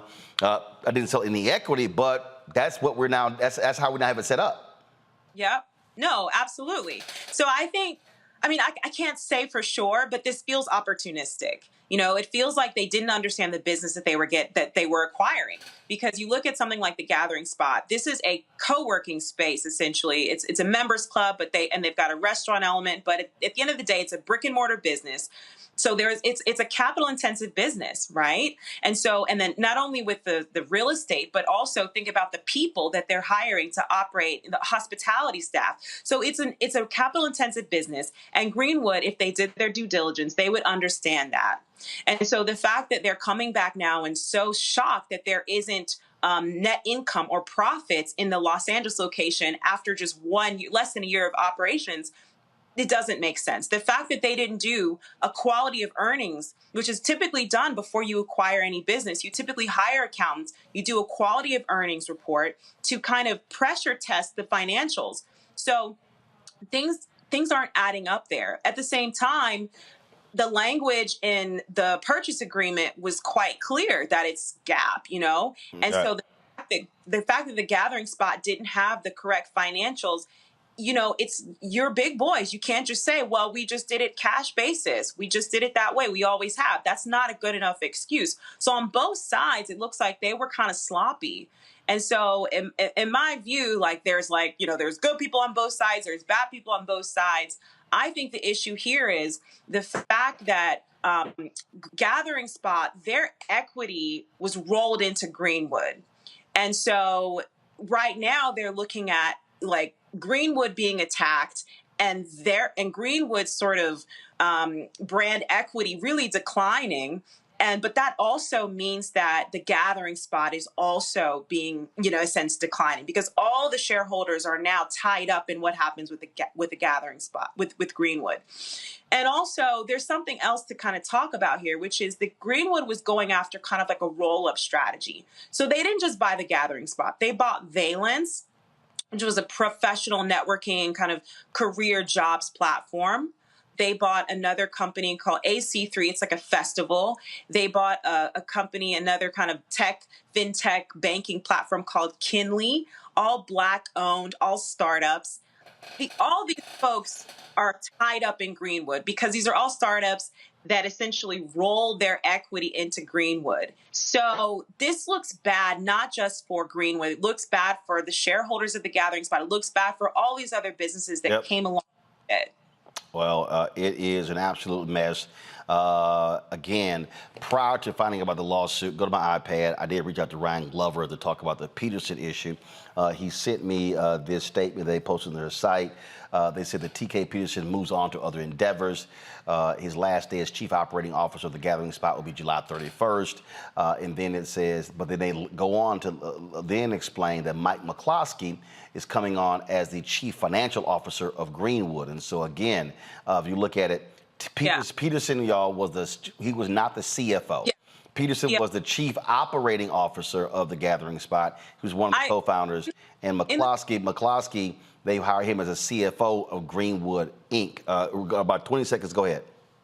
Yeah, so in the court documents, you know, what happens at the end when you do some kind of a merger, usually there's an employment agreement. And so things change around. Management changes. Yeah. And so I think at that time, essentially TK became COO and he became a VP at Greenwood. So people might not have understood that, but really I think that was sort of like the red herring. And well, actually there were people who posted social media posts and they said that, oh, Peterson's being kicked out, replaced by this white guy.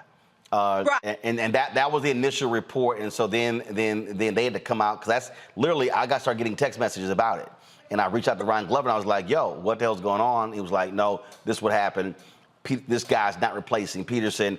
And then, of course, literally the next day, the lawsuit dropped. So yeah, it was so much more to it. That was just the tip of the iceberg. Absolutely.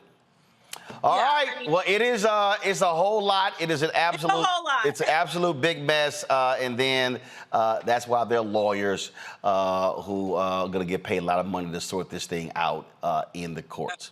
We appreciate it. Thank you for having me. Bye. All right. Thanks a lot. All right, folks. Just absolutely just wild there. Okay. Coming up next, the international president of Delta Sigma Theta joins us. They're kicking off their conference in Indianapolis. They also today named 7 new honorary members. One of them is a history maker down the street at the Supreme Court. We'll tell you who they are next on Roland Martin Unfiltered on the Black Star Network.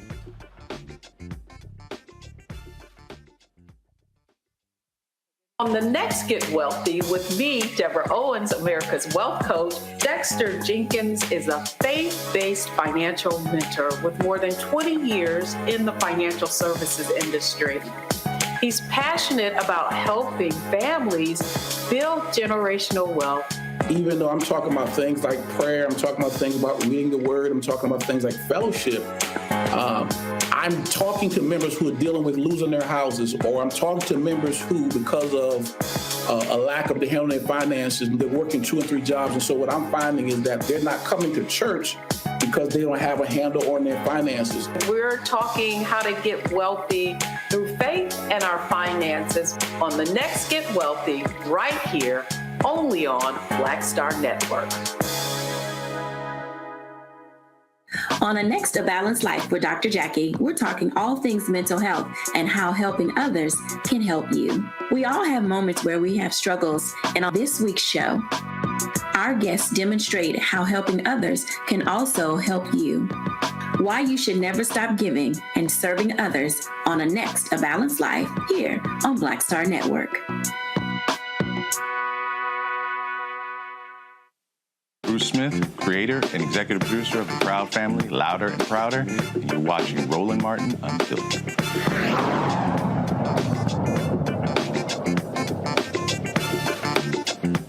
All right, folks, in the wake of the Dobbs decision, many of these states are going crazy. Kentucky is going to seek the private medical records of women who are going out of state to get an abortion.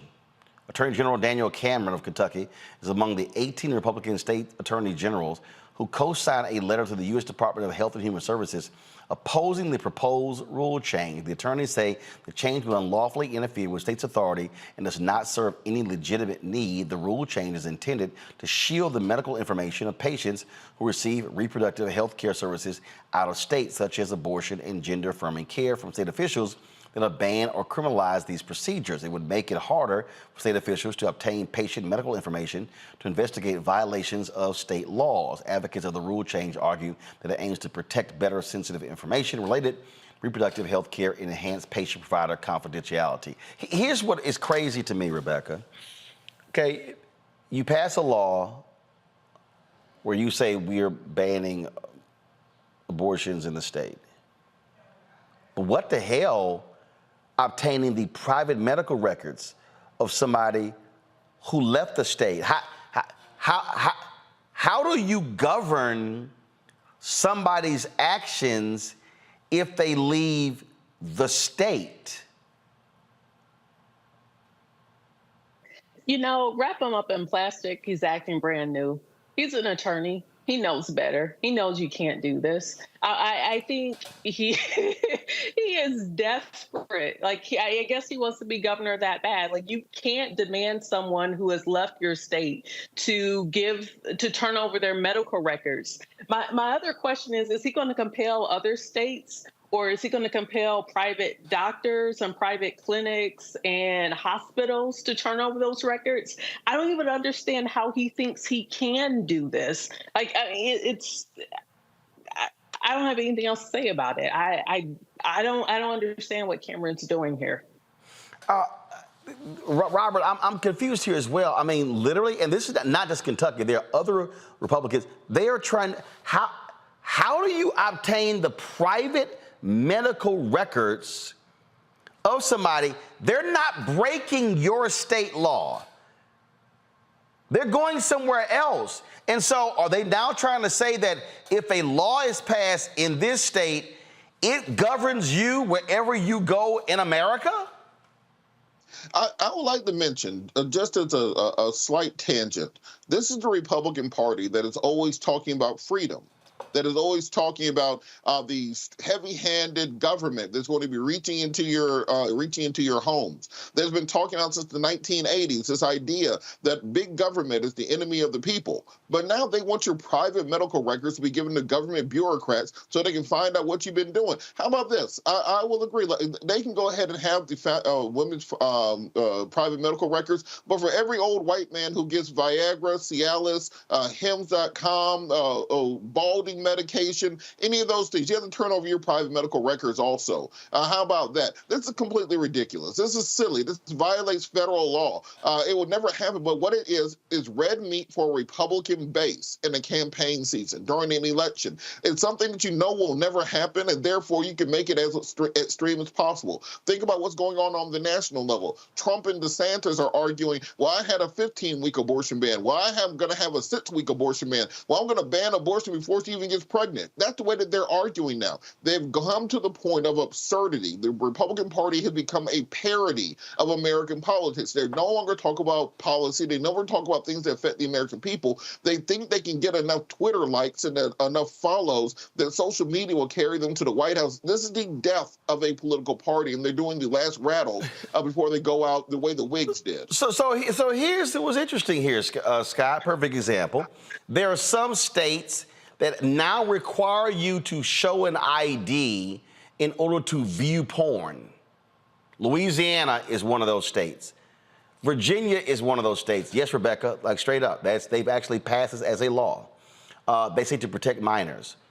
So, Scott, if in Virginia I have to show an ID to watch porn, or Louisiana, does that mean that if I'm from Virginia or Louisiana and I go visit Texas, or I go to Idaho, or I go to California, that law follows me?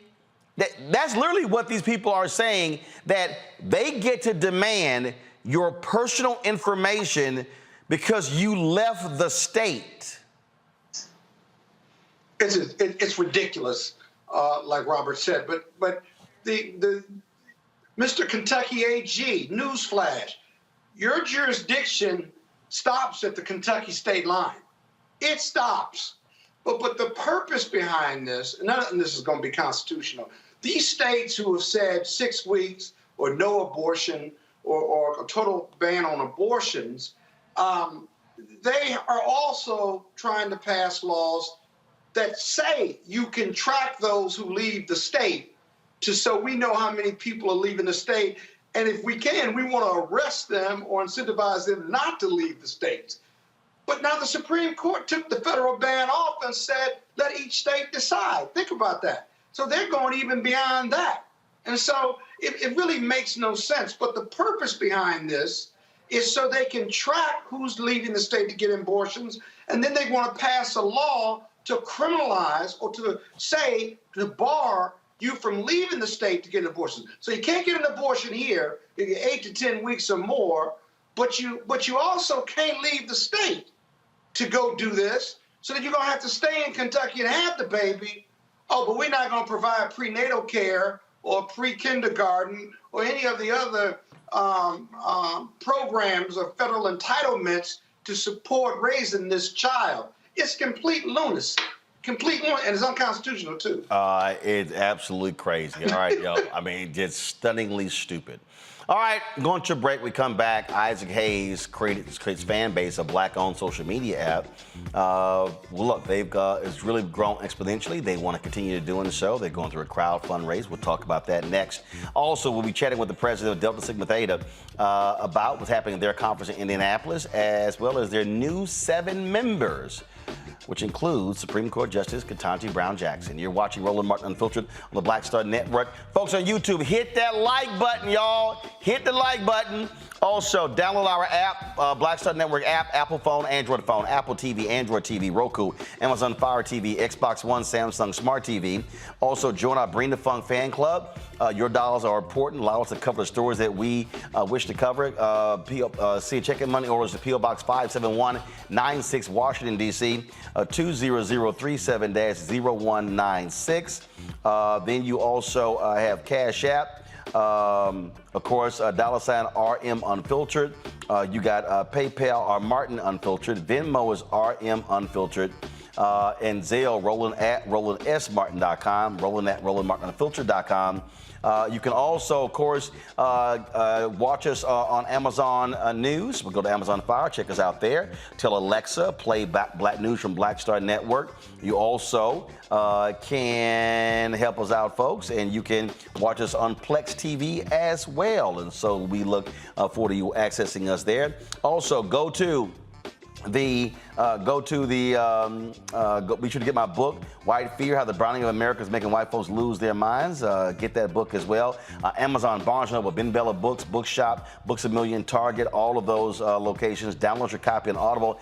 And, folks, beginning tomorrow, we are going to be in Cincinnati, folks, covering the Cincinnati Music Festival in partnership with Procter & Gamble. We're going to be covering the hip-hop panel tomorrow. And, of course, you see the acts there, the 50th anniversary of hip-hop. Dougie Fresh, Slick Rick, Big Daddy Kane, Rakim, the Andrew Brady Music Center. Then, of course, they got Al Green, Jill Scott, Jodeci, Midnight Star, Joe Albright, Snoop Dogg, Babyface, P-Funk Connection, Avery Sunshine, Norman Brown.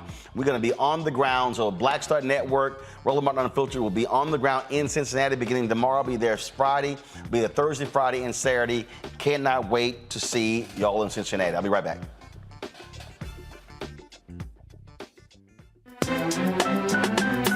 I'm Faraji Muhammad, live from LA. And this is The Culture. The Culture is a two-way conversation. You and me. We talk about the stories, politics, the good, the bad, and the downright ugly. So join our community every day at 3 p.m. Eastern and let your voice be heard. Hey, we're all in this together. So let's talk about it and see what kind of trouble we can get into. It's The Culture. Weekdays at 3, only on the Black Star Network. Black Star Network is here. Oh, no punch! I'm real revolutionary right now. Thank you for being the voice of Black America. All momentum we have now, we have to keep this going. The video looks phenomenal. See, there's a difference between Black Star Network and black-owned media and something like CNN. You can't be black own media and be scared. It's time to be smart. Bring your eyeballs home. You dig? Farquhar, executive producer of Proud Family. You're watching Roland Martin Unfiltered.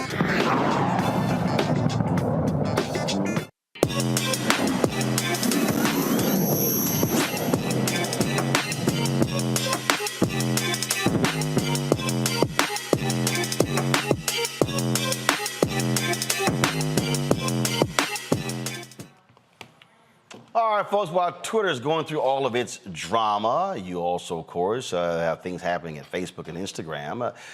There, of course, is a Black-owned social media app called Fanbase, which allows for you to actually reach all of your followers, as well as allow for you to also get paid for your content. Isaac Hayes III, he is the founder of Fanbase. We've had him on the show before. I'm familiar with it as well. I've invested in part of his crowd fund. They have raised a lot of money, allowing regular, ordinary folks to get in on this, because normally when these things happen, it's normally the venture capitalist folks and the rich folks who get to get rich off of this, and he wants to do something that's different. He joins us right now. And so what's the latest with Fanbase, Isaac? What's up, Roland? How you doing, man? All good. All good. Yeah, well, actually, we are closing our final round in Reg CF crowdfunding on Fanbase. So far, I've raised about $9 million. We're at about $3.4 million, and I'm stopping at $5 million. And this is the last chance to invest in Fanbase in a Reg CF. So I've done 3 of these rounds, 3 successful rounds, and we're wrapping this one up right now, trying to close in the next week or so. And so I wanted to tell people about that first and foremost, that you can go to startengine.com/fanbase and invest and actually own part of these tech platforms, and where you put all your content, your energy, your life, your passion, and actually be an owner as well. And the minimum to invest is $250. So just come on in and grab some shares, because we're about to close this round out. And so you said Reg C, explain that. So Reg CF is regulation crowdfunding. It's thanks to Barack Obama, I was able to raise capital outside of accredited investors, so that I could give opportunity to anybody that wants to own part of a company to be able to invest in Fanbase. And I always say, who better than to own part of a social media platform than actual users itself? And so the users are taking part and having an enormous amount of power in boosting this platform through our crowdfund. And we have like 12,000 investors from all over the world, all different races, all different backgrounds, with people that are saying, hey, look, I never got a chance to invest in Instagram. I never got a chance to invest in Facebook or TikTok. And so regulation crowdfunding is a way that people like me can raise money for their businesses through the general public. And so you've been building, and a lot of different things that have been happening. And so how have you been able to just build and grow Fanbase? Well, I mean, through the money we've raised, we've been able to scale the platform to over 400,000 users globally. Through the United States of America, India is the second most popular country on Fanbase. We're in Africa, we're in Europe, we're all over the place. And people are downloading the app and making content, and then at the same time monetizing their content, which is really the main focus that I really wanted to give people, is the optionality to actually make money from your content. So you can have followers like you do on any other social media platform, but you can actually have subscribers. And I know you're probably hearing that a lot lately from these other platforms. But Fanbase was the first app to ever allow another person to subscribe to another person using an in-app purchase on your phone. And that's extremely important. So, first of all, questions from the panelists. Robert, you first. Yeah, I did have a question about the growth pattern on this. As we know, there are many U.S. social media apps are banned in places like China, Iran, other countries. Do you have any plan to expand to other markets besides some of the traditional markets where there's more competition? And what would be the process for that?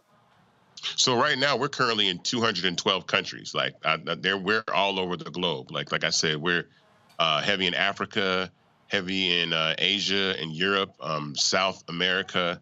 Fanbase is pretty much everywhere. So, wherever you are in the world, you can actually download Fanbase and use it. Even in Russia, which is ironic, but it's weird, but you can actually download Fanbase even if you're in Russia. So we're on iOS and Android. So The platform is worldwide, it's global. Rebecca.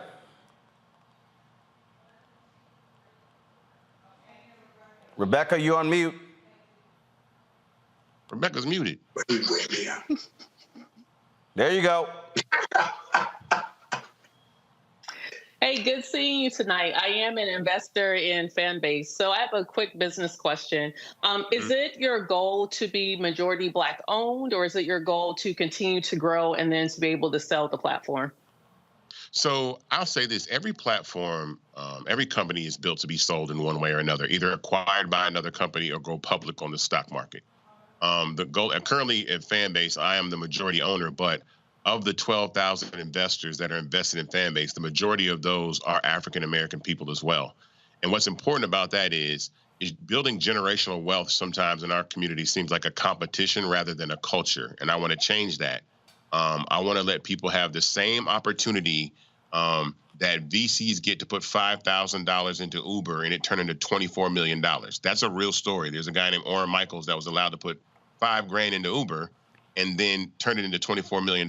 But meanwhile, the consensus is you should go spend your money on lottery tickets and try to win the lottery, or go to Vegas and gamble. But you could put $250 towards a startup, $1,000, $5,000 towards a startup, and you have better odds of coming out on top than you do with winning the lottery. It's just, mathematics. Even though most startups struggle, Fanbase has performed well above most social media platforms. Even a lot of our copycat competitors have either gone out of business that were founded after us, or even been acquired by companies and then dissolved. So we're holding strong because, number one, the tech team that I have is phenomenal. My CTO is phenomenal. The business model is phenomenal. And it's really disruptive. It's really taking advantage of the opportunity to do direct consumer content distribution and monetization. So it's incredible. Robert? I mean, Scott. Sorry, Scott. You mean Scott? Yeah, Scott. Yeah, Scott, I guess. I thought you were abusing me again. Yeah, whatever. Just stop whining and ask your question. Scott Bolden here. So if I'm an unsophisticated investor, is there a minimum give? And after I give, then is there a process for payout, or is the idea you hold the investment until you sell Fanbase and then I make a bunch of money? Yeah, so the minimum to invest in Fanbase is $250. And so this is a seed round investment. So this is no different than if you were investing in Facebook or Apple or Uber or platforms like those. And really what that means is you're going to ride the life of the company. So there's two eventualities to Fanbase, right? Fanbase will be acquired or it'll go public on the stock market. When that happens, when we're acquired, we just get bought out at a higher valuation than we are now. And currently Fanbase is valued at $85 million. And then either we go public on the stock market, and then the day we go public, you sell all your shares at the increased value of the share price at the time that we go public. So that's the difference. Now you're just along for the ride, which is typical with any startup that people invest in, even in venture capital or angel investors. All right, then. All right, tell folks where they can go to they want to invest in Fanbase. And again, this is the final raise. Yeah, so you can go to startengine.com/fanbase to invest. That's startengine.com/fanbase to invest. And the minimum to invest is $250. We're at about $3.4 million, and we're closing this round at $5 million. And when I do programs like these, the raise tends to go viral. I got another interview in the morning on about 80 stations nationwide. So I'm really putting out the effort to really go ahead and close this round out in the next week or so. So I hope to get as many people to invest, to tell a friend to go to Start Engine and invest in Fanbase. And if you go to Start Engine, just startengine.com, you'll actually see Fanbase. We're on the most funded section at the top of the app. I mean, at the top of the website, when you go in there, you'll see Fanbase right at the top of most funded startups. So we've broken records. I am the Black man that has raised the most amount of money in equity crowdfunding ever. So this is history, what's been going on with Fanbase. So I want to make as many people a part of it as I possibly can and give us an opportunity to have equity as opposed to the other guys. All right, then. Isaac, thanks a lot, man. Appreciate it. Thank you, guys, man.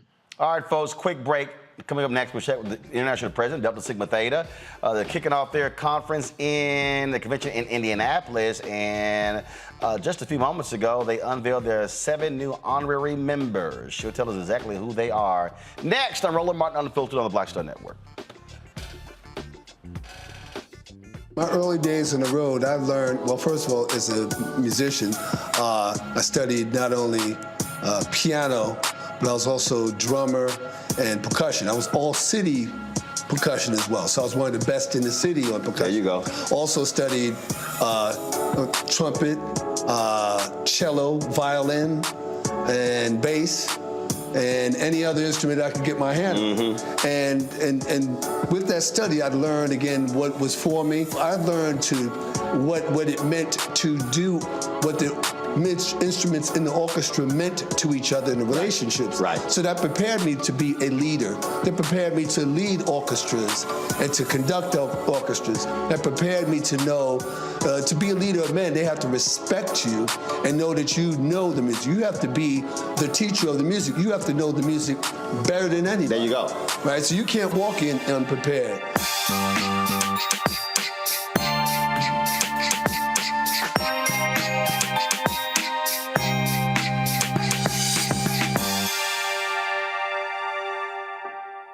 Next on the frequency, right here on the Black Star Network, Shanita Hubbard.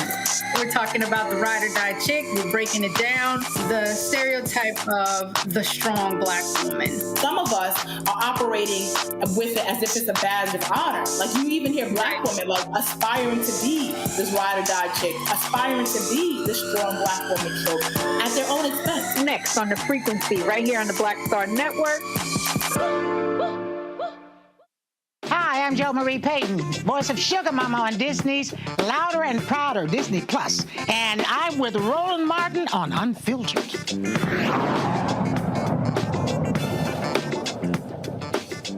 Thousands of Deltas are gathering in Indianapolis right now, including my wife, my sister, and a whole bunch of other folks I know, for the Delta's International Conference. They, of course, there to do business. Also, 1,000 vendors are there as well, in addition to covering the business of the organization. Joining us right now is the international president of Delta Sigma Theta Sorority Incorporated. Yeah, we've got to add that last part before they get attitude. Elsie Cook Holmes. Elsie, glad to have you on the show. How you doing? Glad to be here, Roland. How are you? And thank you for having us on the show today. Doing good, doing good. So first off, a few moments ago, and the story was just released, y'all went through your process where you named 7 new members, 7 new honorary members, correct?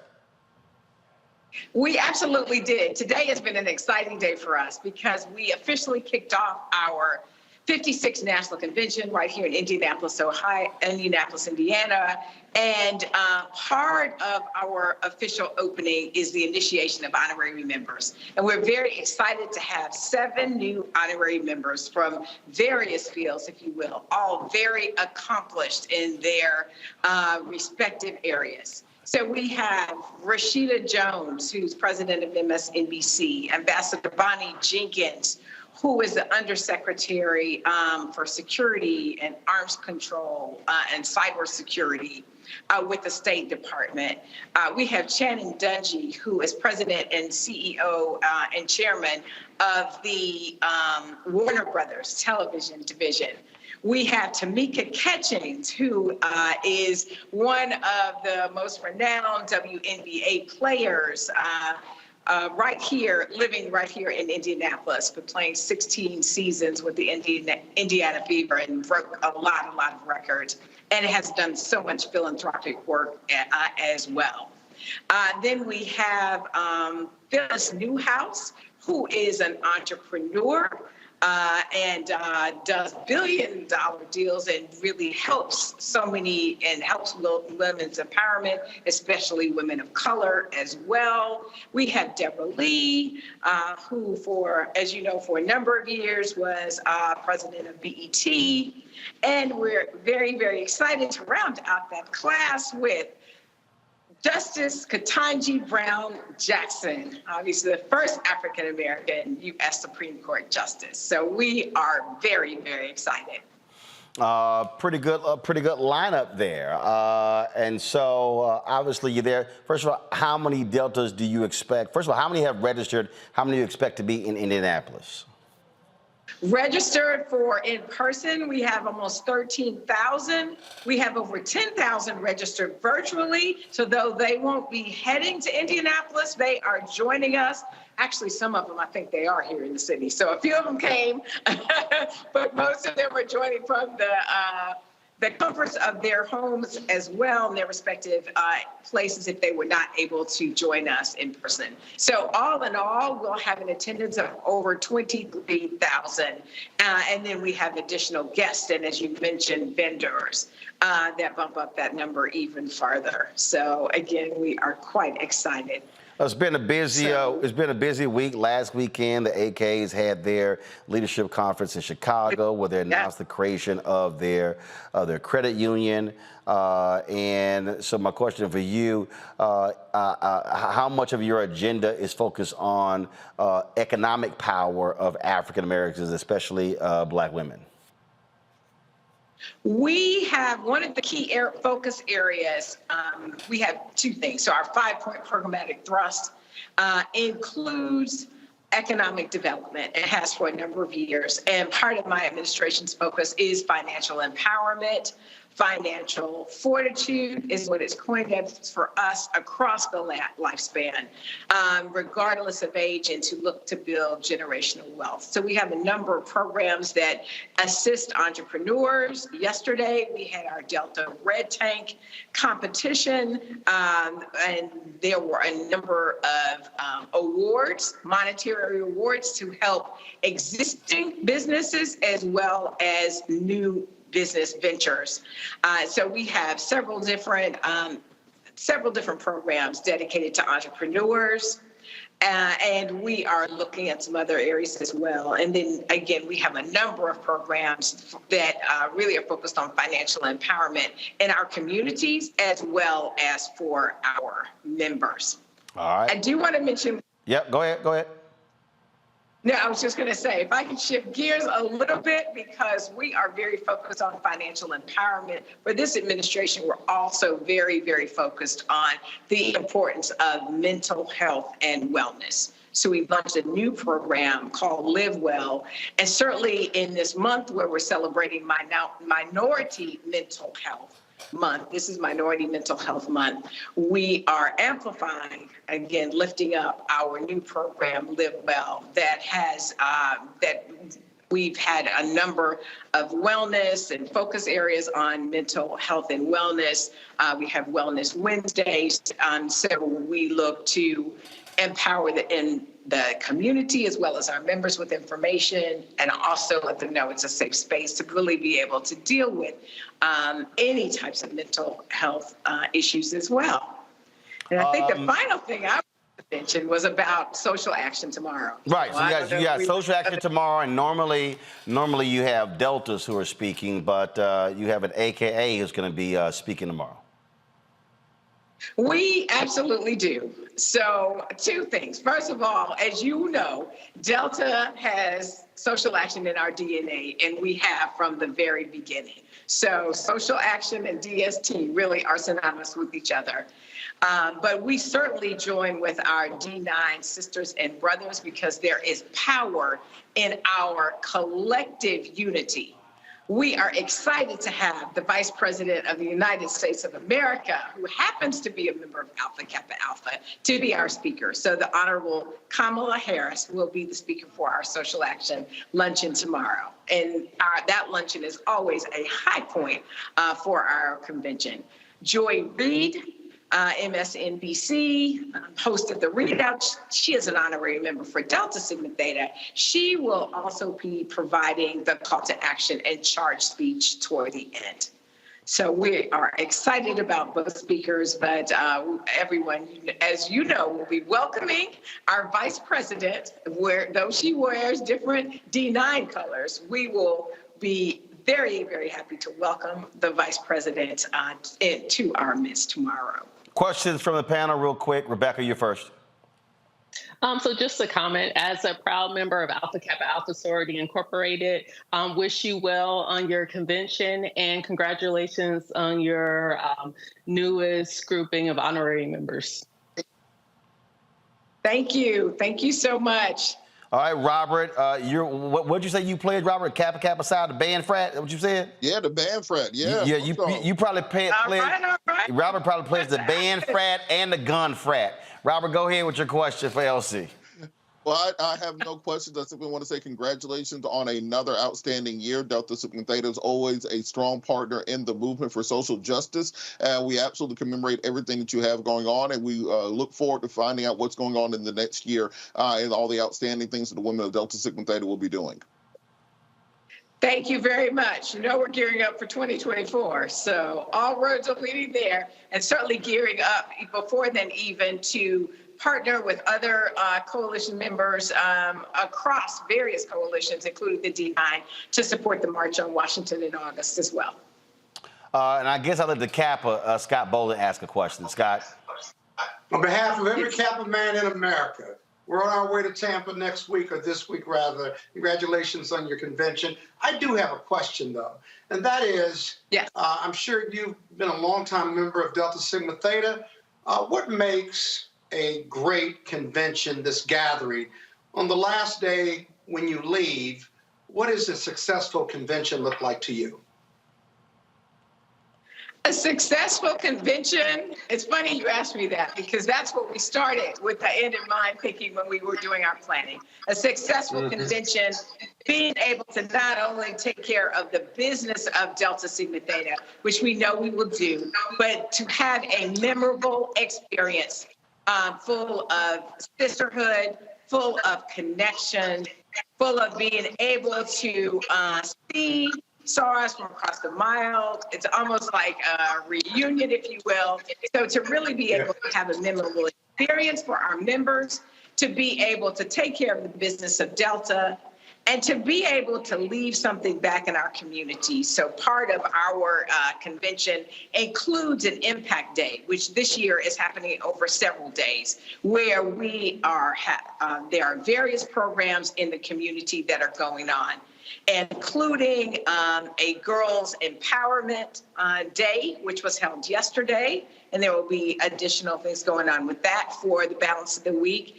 There's also providing opportunities for backpacks for back to school, but also suitcases full of supplies and clothes and other things for foster children. So there are several different programs that are going on. Our members from all over the country have donated to these programs. And so those programs are being done for the benefit of the community right here in Indianapolis. We always have an ecumenical service and a praise and worship service, and the funds that are gathered for those offerings are also left here in the city of Indianapolis for various nonprofit organizations that we are supporting. All right. So that helps. Well, LC, we certainly appreciate it. Good luck on the conference, and I won't even waste my time checking my bank account to see how smaller it will be after Indianapolis. We like that too. So yeah. I'm sure I'm going to look for your wife. There's enough Delta stuff in the house. Trust me, I can guarantee you that. Far more. All right. Well, far more than the Alpha stuff I've accrued in 34 years. I'm just saying. All right. I appreciate it, Elsie. Thanks a lot. Good luck. Yeah. Take care, Roland. All right. That's it. Let me thank Kappa Kappa Psi, Robert. Robert, I know you played as the gun frat too, so I mean, surely you did. What's a Kappa Kappa? Yeah, okay, all right, okay. Well, there we go. Then, of course, we got AKA Rebecca, and then we got that little Kappa, Scott Bolden. All right, folks. Big Kappa. The whole, yo. That's enough. We don't need all that. We don't need all because always remember, Alpha's your daddy. Always remember. God.